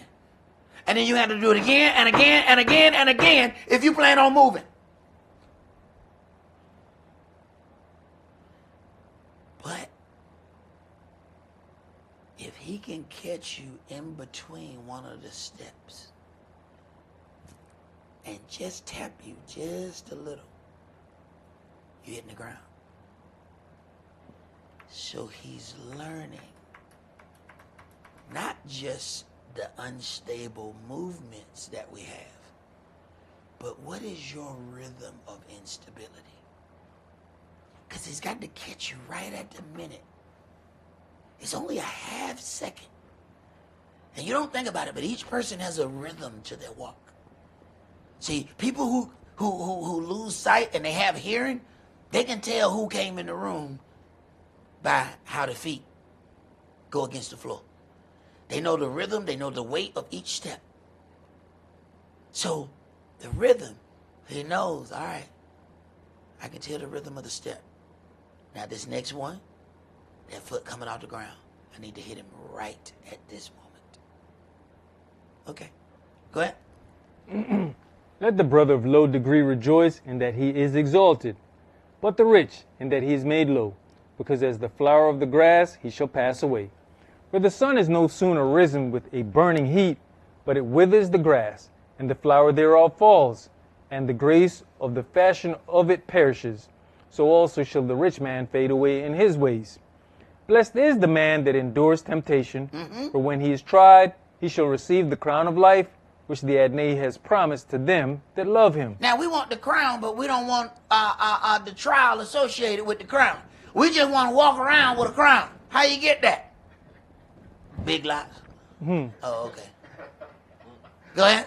Let no man say when he is tempted, I am tempted of Elohim. Ain't this us? We're going to blame everybody for our thing. It's somebody else's fault. Wait a minute. You was over there, right? When you the one that did. How everybody else get the blame for what you did? But that way we can blame shift.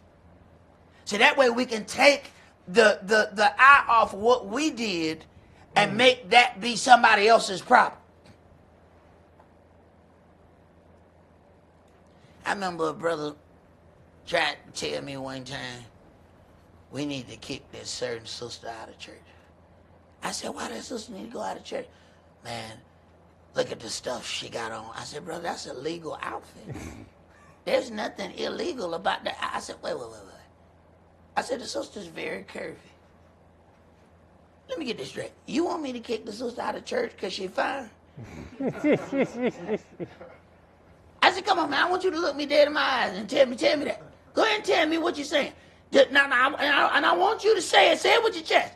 You want me to kick the sister out of church because she's fine? Oh, you wouldn't say it.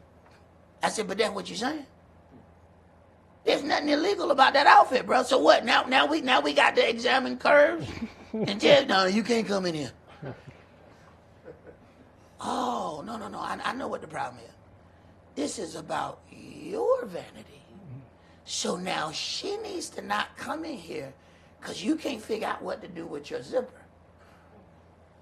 This is not a her problem. This is a you problem. But he automatically wanted to shift that blame to her. See, if she don't come here, I don't have to acknowledge my little small zipper problem. Oh, okay. I see what we do. We're just going to transfer this negative energy to somebody else instead of dealing with your issue. But guess what? Even when you go down the street or you go somewhere else, you still going to have that zipper problem. Right. Go ahead. But every man is tempted when he's drawn away of his own lust and enticed. Then when lust has conceived, it brings forth sin. And sin, when it is finished, brings forth death. Do not err, my beloved brethren. Every good gift and every perfect gift is from above, and comes down from the Father of lights, with whom is no variableness, neither shadow of turning. Of his own will begot he us with the word of truth, that we should be a kind of firstfruits of his creatures. Wherefore, my beloved brethren, let every man be swift to hear, slow to speak, slow to wrath. For the wrath of man works not the righteousness of Elohim. Wherefore, lay apart all filthiness and superfluity of naughtiness, and receive with meekness the engrafted word, which is able to save your souls. But be you doers of the word, and not hearers only. Yeah, see, some of us only Hebrews on Sabbath.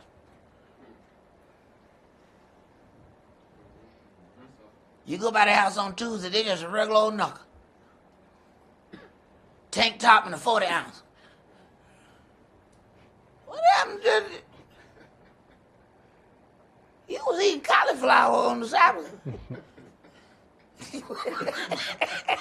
What just happened? Okay, go ahead. Deceiving your own selves. Right. That's what folk work so hard. What is that? Loose was so slick, he done deceived himself. That when you know you deep in the slickery. When you done out-slicked yourself.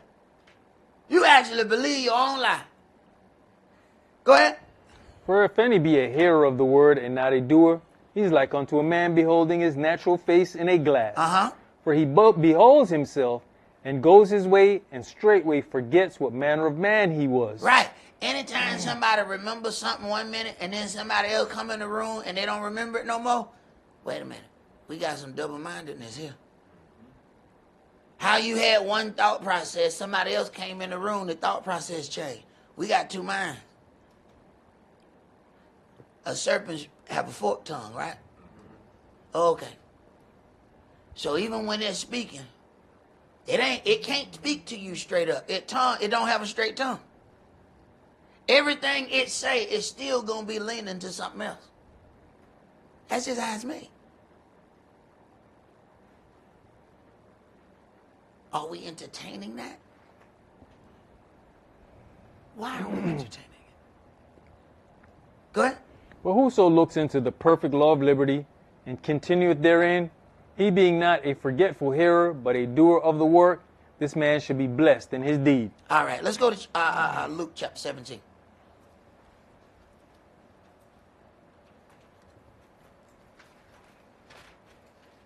See, when we go to make our appearance unto Yahweh our Elohim, what part of us is appearing?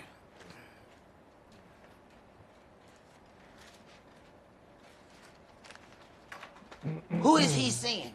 And is he seeing the body that we are presenting, or is he seeing the spirit that is showing up?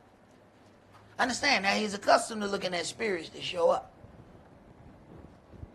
Lucifer come every time it's time for the sons of Elohim to make their appearance. So when we make our appearance, is he seeing the physical embodiment of us or the spirit of us that is being presented? See, we hide a whole lot of things inside, but he is looking inside. So we get dressed up, we make sure we got on certain clothes, and we go to make our appearance. We as individuals see the outside of the individual who is making their appearance. Yahweh said, especially in dealing with the situation with King David, he said, that's not him. I don't look at men the way you see men. He said, this is not it either. I have refused him. What are you going to show Yahweh when you make your appearance?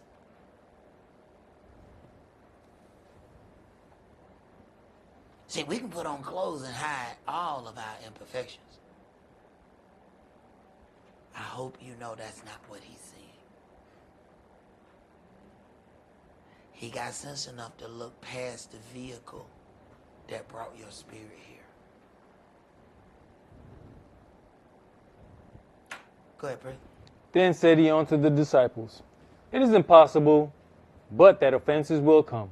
But woe unto him, through whom they come. It were better for him that a millstone were hanged about his neck, and he cast into the sea. Be careful, lest the adversary, the devil, use one of his minion spirits to convince you to offend. Go ahead. Then that he should offend one of these little ones.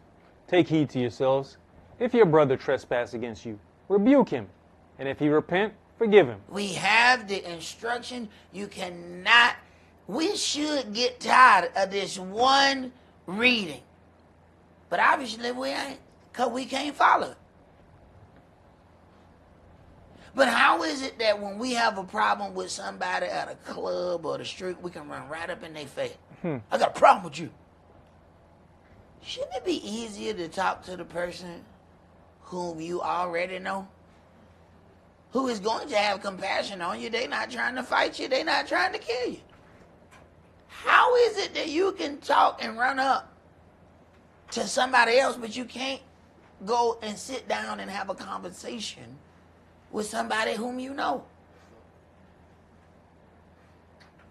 But that is a very interesting question. Because sometimes we need to have a schism against somebody. It's the only way we can keep going. We have to have a make-believe schism. When you start investigating, you'll start finding out some very interesting things. Keep reading, please. And if he trespass against you 7 times in a day, and 7 times in a day turn again to you, saying, I repent, you shall forgive him. He just got to say, I repent. Okay, So you present all the evidence of some things, and you watch and see how difficult it is for people to just say, I'm sorry. You caught Jake in a lie. Some people will have sense enough to back out and say, all right, I realize I'm caught in this lie. And I learned a long time ago, don't jump on the table. I ain't gonna lie, now I used to do it. I caught you. I'm gonna do the cabbage patch when I caught you. I'm gonna, hey, who got you? Hey, you know what I'm saying? I don't do all that. So I know I caught somebody in a lie, I back up. I give them an opportunity to still leave with some dignity. But then there's those individuals that's gonna keep pushing, even though they know you caught them in a lie. Now you got the difference between one that repents and one who doesn't. Now the outcome is different. This is where judgment gets confusing. Because you can have two people who have committed the same act. But one is allowed to stay and the other one must go. What happens? One of them repented and the other one would not. Go ahead. And the apostle said unto him, and the apostle said unto the Adonai, increase our faith. And the Adonai said, if you had faith as a grain of mustard seed, you might say unto this sycamore tree, be you plucked up by the root, and be you planted in the sea, and it should obey you. But which of you, having a servant plowing or feeding cattle, will say unto him by and by, when he is come from the field, go in and sit down to meat? And will not rather say unto him, make ready wherewith I may sup, and gird yourself, and serve me, till I have eaten and drunken, and afterward you shall eat and drink? Does he thank that servant because he did the things that he were commanded him?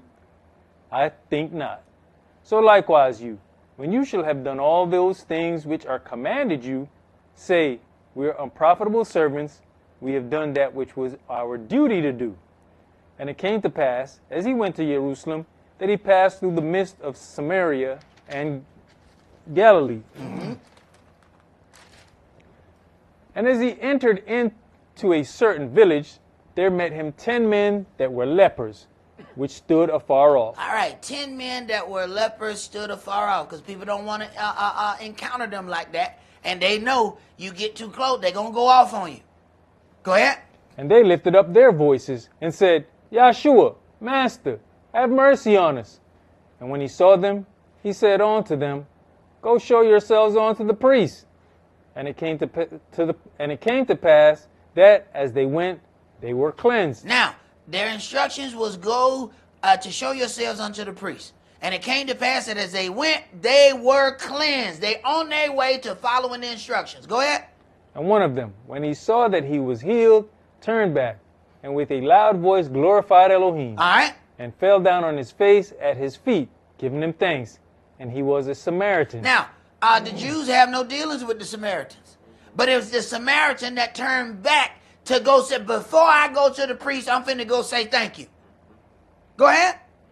Now, but the instructions were to go say thank you. He actually did above and beyond the instructions. Keep going. And Yeshua answering said, were there not 10 cleansed? But where are the 9? Where are the 9? See, some people feel like they are entitled. We don't even understand. Wait a minute. There's a blessing, a healing that you have gotten. Only one person turned around and said thank you. Now, how many of them said, well, I did what I was told? And they feel justified. He said, where are the 9? Understand something. The Samaritan is the one that he don't deal with. The Jews don't deal with. So did the children of Israel, did Judah feel entitled to what they received? So you can tell when folks feel entitled. They won't even thank you for what you've done for them. They feel like you should have done it. Go ahead. You know, you look at even understanding of the situation. They stand at a distance shouting towards him, right? Uh-huh. He said, go show yourselves onto the priest. Uh-huh. On the journey to what they think is the priest, one realized he healed. Uh-huh. He went back to the priest. He went back. He turned around and went back. Said, hey, I know where my healing came from. But where the other one was at? They don't see him as a priest. Did they even care if they saw it? Sometimes we be so happy about what we're receiving, we forget how we received it. Yeah. Go ahead, brother. Verse 17, and Yeshua answering said, were there not 10 cleansed? But where are the 9? There are not found that return to give glory to Elohim, save this stranger. Save the stranger. Sometimes familiarity breeds contempt. Sometimes the more somebody is familiar with you, the more contempt they have against you. They had problems with Yeshua. Why you got a problem with him? Okay. Let's go to 1 Kings chapter 21.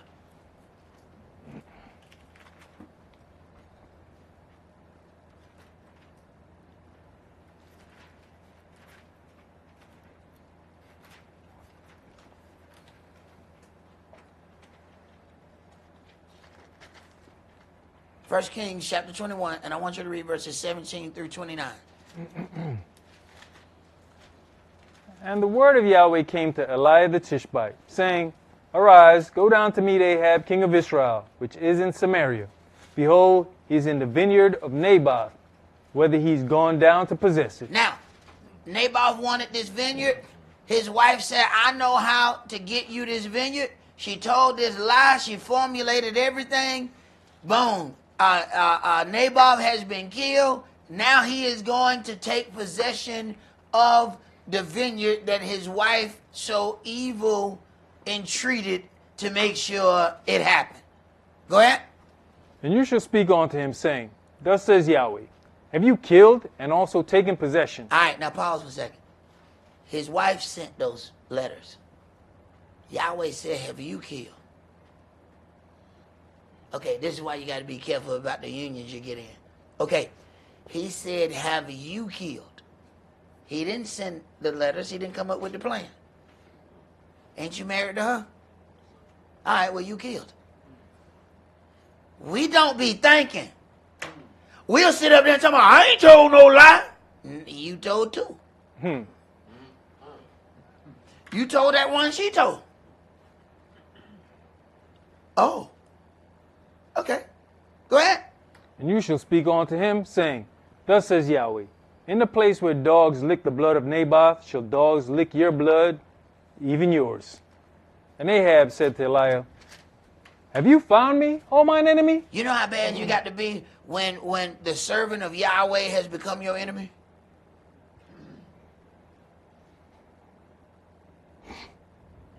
Go ahead. And you can boldly say that. You can boldly say, have you found me, O mine enemy? You know how far off the path you on? Go ahead. And he answered, I found you, because you have sold yourself to work evil in the sight of Yahweh. Wait a minute. He said you sold yourself. Damn, you sold yourself to your own wife? And damn, she get a discount. Go ahead. Behold, I'll bring evil upon you, and will take away your posterity. Your posterity is your children.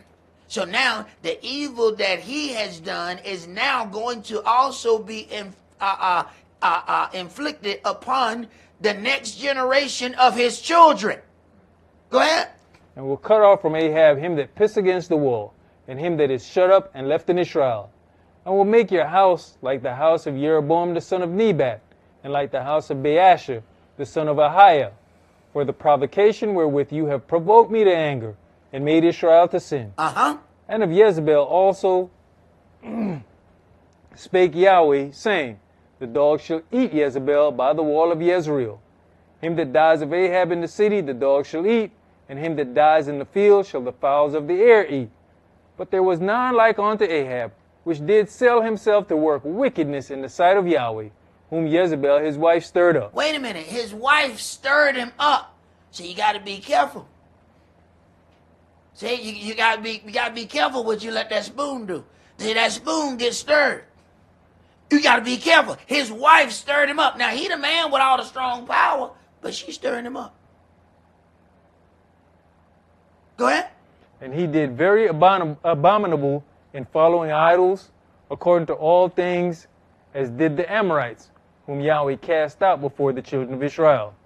And it came to pass, when Ahab heard those words, that he rent his clothes, and put sackcloth upon his flesh, and fasted, and lay in sackcloth, and went softly.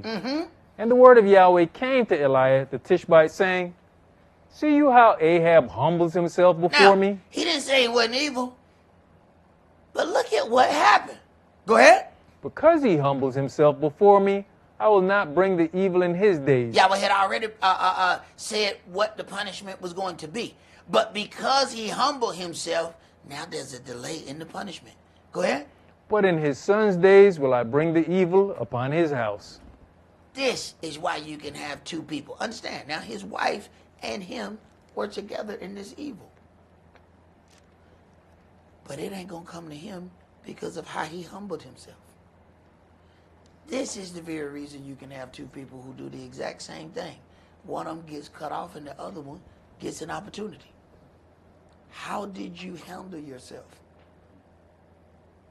One will be stiff-necked and obstinate, and the other one, even though they might have lied, they tried to back up. Oh, no, that's the difference.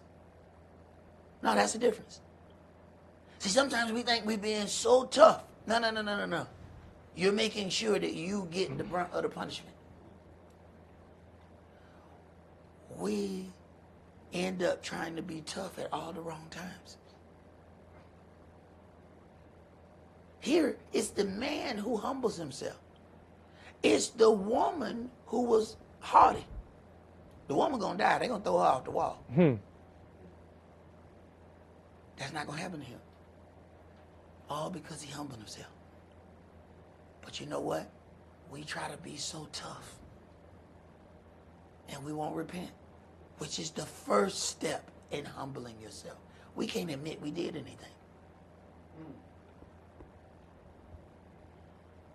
So now, the tough woman gonna get thrown off the wall. But his punishment is going to be delayed. Sometimes we just say, all right, I did something, and I did it, and I'm going to go on. No. It still matters how you handle yourself even after you did it. Yahweh can still show you grace and mercy even in your punishment. That woman who was caught in the act of adultery, he said, go and sin no more. He didn't say she didn't do it.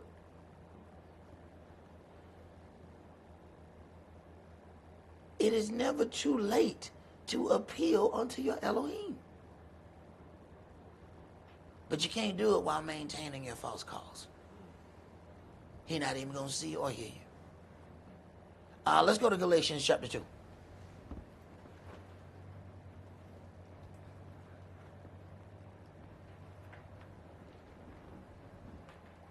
Galatians chapter 2, and I want you to read verses 11 through 14.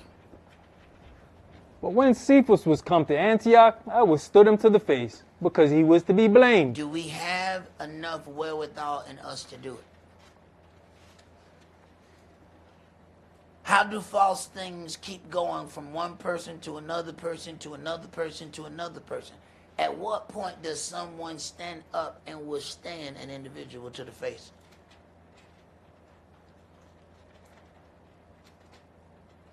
Go ahead. You know, when you look at this, right? This is Saul telling about this situation of him having to go to Cephas. And Cephas got more power than him. Right. But he's talking to an audience of people, explaining, and he's naming names. We'll say that's petty. Saul just being so petty. He didn't even have to sit there. He didn't have to mention Peter like that. He didn't even have to say that. He's just petty. Right. He wants you to know who did it, who was to blame, who was the audience. Well, how everybody else going to learn not to sin? He says, even judgment happens before all Israel, that they learn and cast the folly out from among them. Sometimes we may be looking at a situation and we say, well, will this person repent? It ain't for that person. It was for you. They were never going to repent anyway. Go ahead. For before that certain came from Jacob, he did eat with the Gentiles. But when they were come, he withdrew and separated himself, fearing them which were of the circumcision. So he was one person in front of one group. When somebody else entered into the room, he turned into somebody else. Double-minded.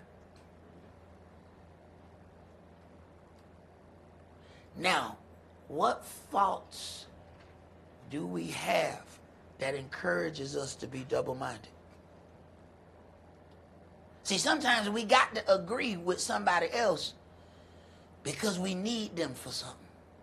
See, either we done messed up too much over here on the left and we need that person, so we're going to go ahead and be double-minded when it comes down to dealing with this individual.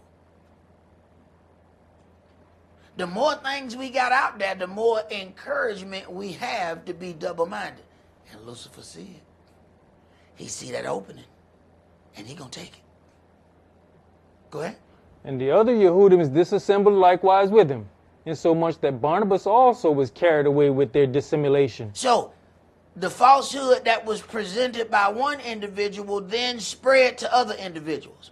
Okay, go ahead. When I saw that they walked not uprightly according to the truth of the gospel, I said unto Cephas before them all, if you, being a Yehudi, liveth after the manner of Gentiles, and not as do the Yehudis, why compel you the Gentiles to live as do the Yehudis? Now, he says, I said before them all. Mm-hmm. So then this was not a situation that he can deal with in private. There are certain situations that have to be dealt with openly so that everybody sees the result of the action. Especially when you have those situations that have been privately taken from one person to one person to one person. No, man, you got to have 12 different conversations that way. How about just get all 12 of the people in the room and have that conversation at one time? Now, you didn't talk but once. That's how Yahweh handles business. Yahweh ain't finna sit here and talk to you 12 times. He gonna talk one time. All right? Understand something. The big God don't talk but once. He not finna sit there and have 12 different conversations. That's what minions do. I'm gonna talk to this one, and I'm gonna pull this one, and then I'm gonna pull this one, and then I'm gonna go down the street and talk to this one. Yahweh gonna, what did he say? Come out, you three. Hey, man, cowards got to talk one at a time. A lion don't sit down and say, all right, one of you hyenas. All right, I'm going to fight all one at a time. No, the lion said, you know what? It looked like it's about 20 of y'all. Let's do it. He ain't trying to run down the hill. All right, I'm going to fight one of y'all by the bush. And then I'm going to go to the top of the hill and fight. No. Yahweh said, come out, all of you. He even had a conversation one time. Whenever you got to keep having these sneaky little one conversation here, one conversation there, somebody lying. Why can't we have one conversation with everybody in the room? Right. And we have to learn how to stop encouraging it. Let's go to Judges chapter 1.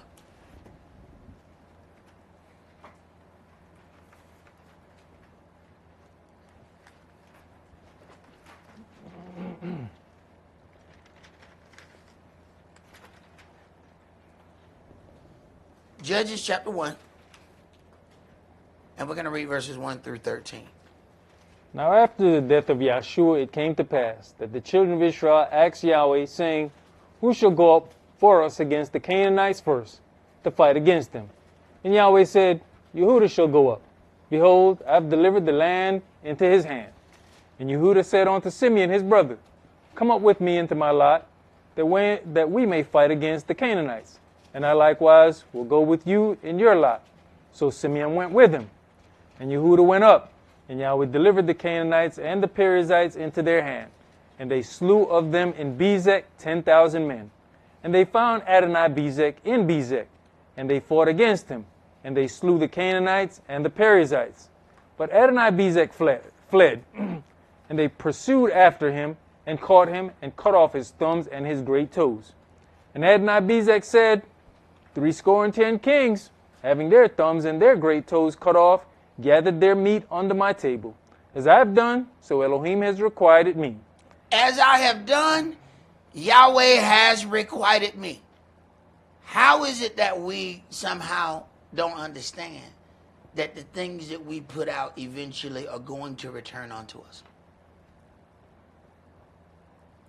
You need to be careful what you put out there in the atmosphere. Go ahead. And they brought him to Jerusalem, and there he died. Now the children of Yehuda had fought against Jerusalem, and had taken it, and smitten it with the edge of the sword, and set it on fire. And afterward the children of Yehuda went down to fight against the Canaanites, that dwelt in the mountain, and in the south, and in the valley. And Yehuda went against the Canaanites that dwelt in Hebron. But now the name of Hebron before was Kiriath Arba, and they slew Shishai, and Ahiman, and Talmai. And from thence he went against the inhabitants of Debir. And the name of Debir before was Kiriath Sepher. And Caleb said, He that smiteth Kiriath Sepher, and takes it, to him will I give Aksa, my daughter, to wife. So understand what he's saying. All right? So the bride price for Caleb's daughter was an entire city. Now, he is entering this covenant broadly with everybody within. Because this is the daughter of an established man, the price is high. To him who takes this city will I give my daughter to wife. That's an open covenant. Whoever takes that city now must be given that daughter to wife. He put forward the covenant. Whoever is able to come up with that, then that's how that goes. I'm going to jump to Matthew chapter 27. So this ought to be graphic number 19. Go to Matthew chapter 27. See, there's things that happens when a covenant is put forth. And part of the way the adversary, the devil, wants us to be so double-minded, we will be so busy focusing on one thing that we won't pay attention to the things that matter. Matthew chapter 27, and start at verse 1. When the morning was come, all the chief priests and elders of the people took counsel against Yeshua to put him to death. And when they had bound him, they led him away and delivered him to Pontius Pilate the governor. Then Yehudas, which had betrayed him, when he saw that he was condemned, repented himself, and brought again the 30 pieces of silver to the chief priests and elders, saying, I have sinned in that I have betrayed the innocent blood. And they said, What is that to us? See you to that. And he cast down the pieces of silver in the temple, and departed, and went and hanged himself. Now, the agreement was made that he would betray Yeshua for the 30 pieces of silver. Once the agreement was made, he sealed the agreement by taking the money. Just like the other man said, whoever takes this city, he can have my daughter to wife. Once you take the money, you have agreed to the deal. So if somebody come and offer something stupid, say, you know what, I'm going to give a bottle of cognac for your daughter. You can't take the bottle of cognac, but still say you decline the offer. Even if you pour it out, this man poured out the money, right? Mm-hmm. What did the priest say? You see you to that. The deal has already been made. Just because you poured it out don't mean that you didn't agree to the deal. You took it. Why did you take it? This is how the adversary, the devil, will have you. You so busy focusing on something that don't matter, and you done agreed to something and have no idea what you've done.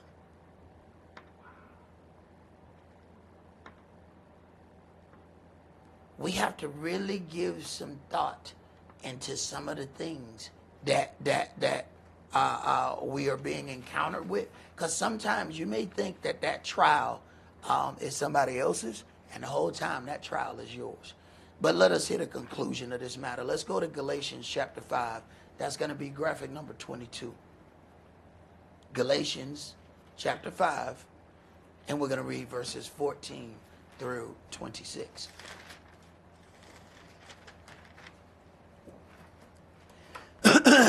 I received a thing in the mail, and it was, what was it about? They were saying they were going to do, all of a sudden, the Best Buy account said, we're going to give you a Best Buy Visa. And I don't ask y'all for no damn Visa card. They said, all you got to do to agree is keep using our services. So to disagree, and they even gave me a window, you need to disagree by this date, or we automatically putting you in this new agreement. Because it's just how we've changed the whole system. You're going to have a Visa card now. No, I'm not. But I got to do something to say that I agree. So when something is presented to you, if you don't agree, you cannot accept whatever is given. Now, even though Judas went back and poured out the money, he had already accepted the money. Imagine even if he goes somewhere else and he pour out the money. They didn't see you pour out the money. For all they know, you took it, right? Well, for all they know, you agree. Okay. Galatians chapter 5, let's start at verse 14.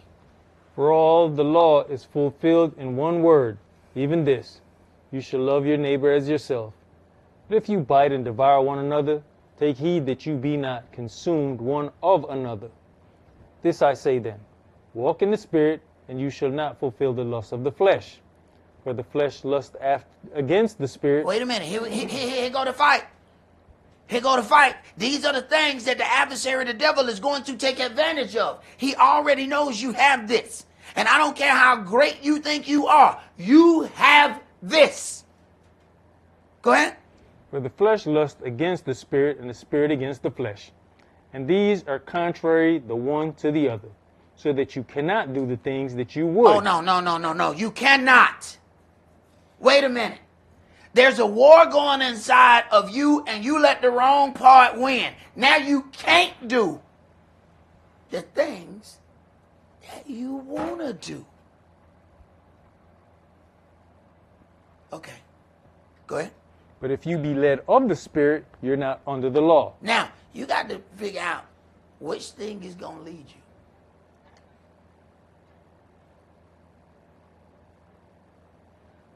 When you go to appear before Yahweh, what is he going to see? Are we going to believe that he don't see all the things that we've done? So we going to appear one way, say, I just need to appear and get this over with? Or do you understand that he sees everything? Because he ain't looking at the clothes you got on. He's looking at something else. Go ahead. Now the works of the flesh are manifest, which are these: adultery, fornication, uncleanness, lasciviousness. Right, and you can't come to Yahweh acting like you repent of your adultery by blaming somebody else for your adultery. I would have been fine if she wouldn't have put that dress on. So, she's the reason why you committed adultery. Oh, it didn't have anything to do with you. Oh, okay. Okay, I see how this works. Yeah, you ain't ready yet. Because you're still trying to blame other people for your issues. You ain't ready yet. Go ahead. Idolatry, witchcraft, hatred, variance, emulations, wrath, strife, seditions, heresies, envyings, murders, drunkenness, revelings, and such like, of the which I tell you before, as I have also told you in time past, that they which do such things shall not inherit the kingdom of Elohim. They which do such things shall not inherit the kingdom of Elohim. And the adversary, the devil, will take advantage of every part of double-mindedness that we encounter, and he'll have you lying, he'll have you, doing all of these things and still believe that you're in sport.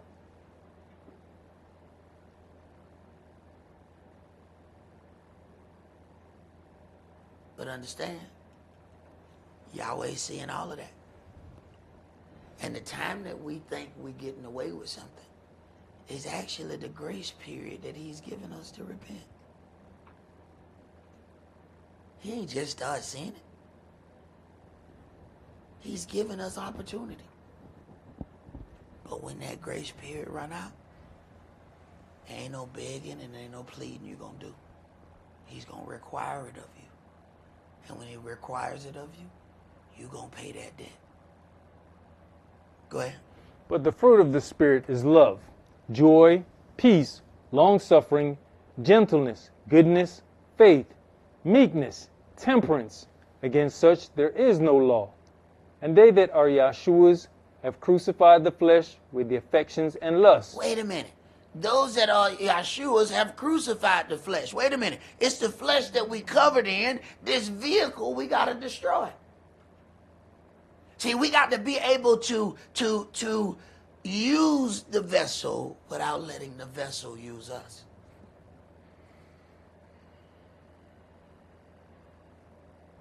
Go ahead. If we live in the Spirit, let us also walk in the Spirit. Let us not be desirous of vainglory, provoking one another, envying one another. Right. And let us consider these things because in a couple of hours we are going to make an appearance unto our Elohim.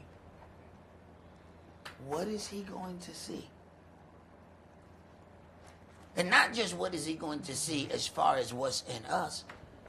Are we going to be real about what's there? That's the whole kit and caboodle. It's not about whether or not he see it. Of course he see it. The real thing is, are you going to pray to him honestly? He know you got all this going on, but you gonna go over there. I want to pray for good corn, and I want a good season of wheat. Are you playing right now? Are you playing? We praying about corn. Now you need to be praying about them hawks you just got out of that wasn't yours. But we gonna pray about the damn corn? No, now you've made your prayer sin. Because he know what the hell you've been doing. And he wonder why he ain't hearing it. You made your own prayer abomination. So you gonna come and talk to me about your brother? But you ain't gonna talk about you. You actually came before me. And this is what we gonna talk about? He gives us leeway. We have a grace period. Do not misuse your grace period thinking that grace lasts forever. It does not. It's called grace period. That means at some point it ends. Consider that as we prepare to make our appearance in a few hours. That's all that we're going to do for today. Remember the Sabbath to keep it holy. Shabbat shalom. Shabbat shalom.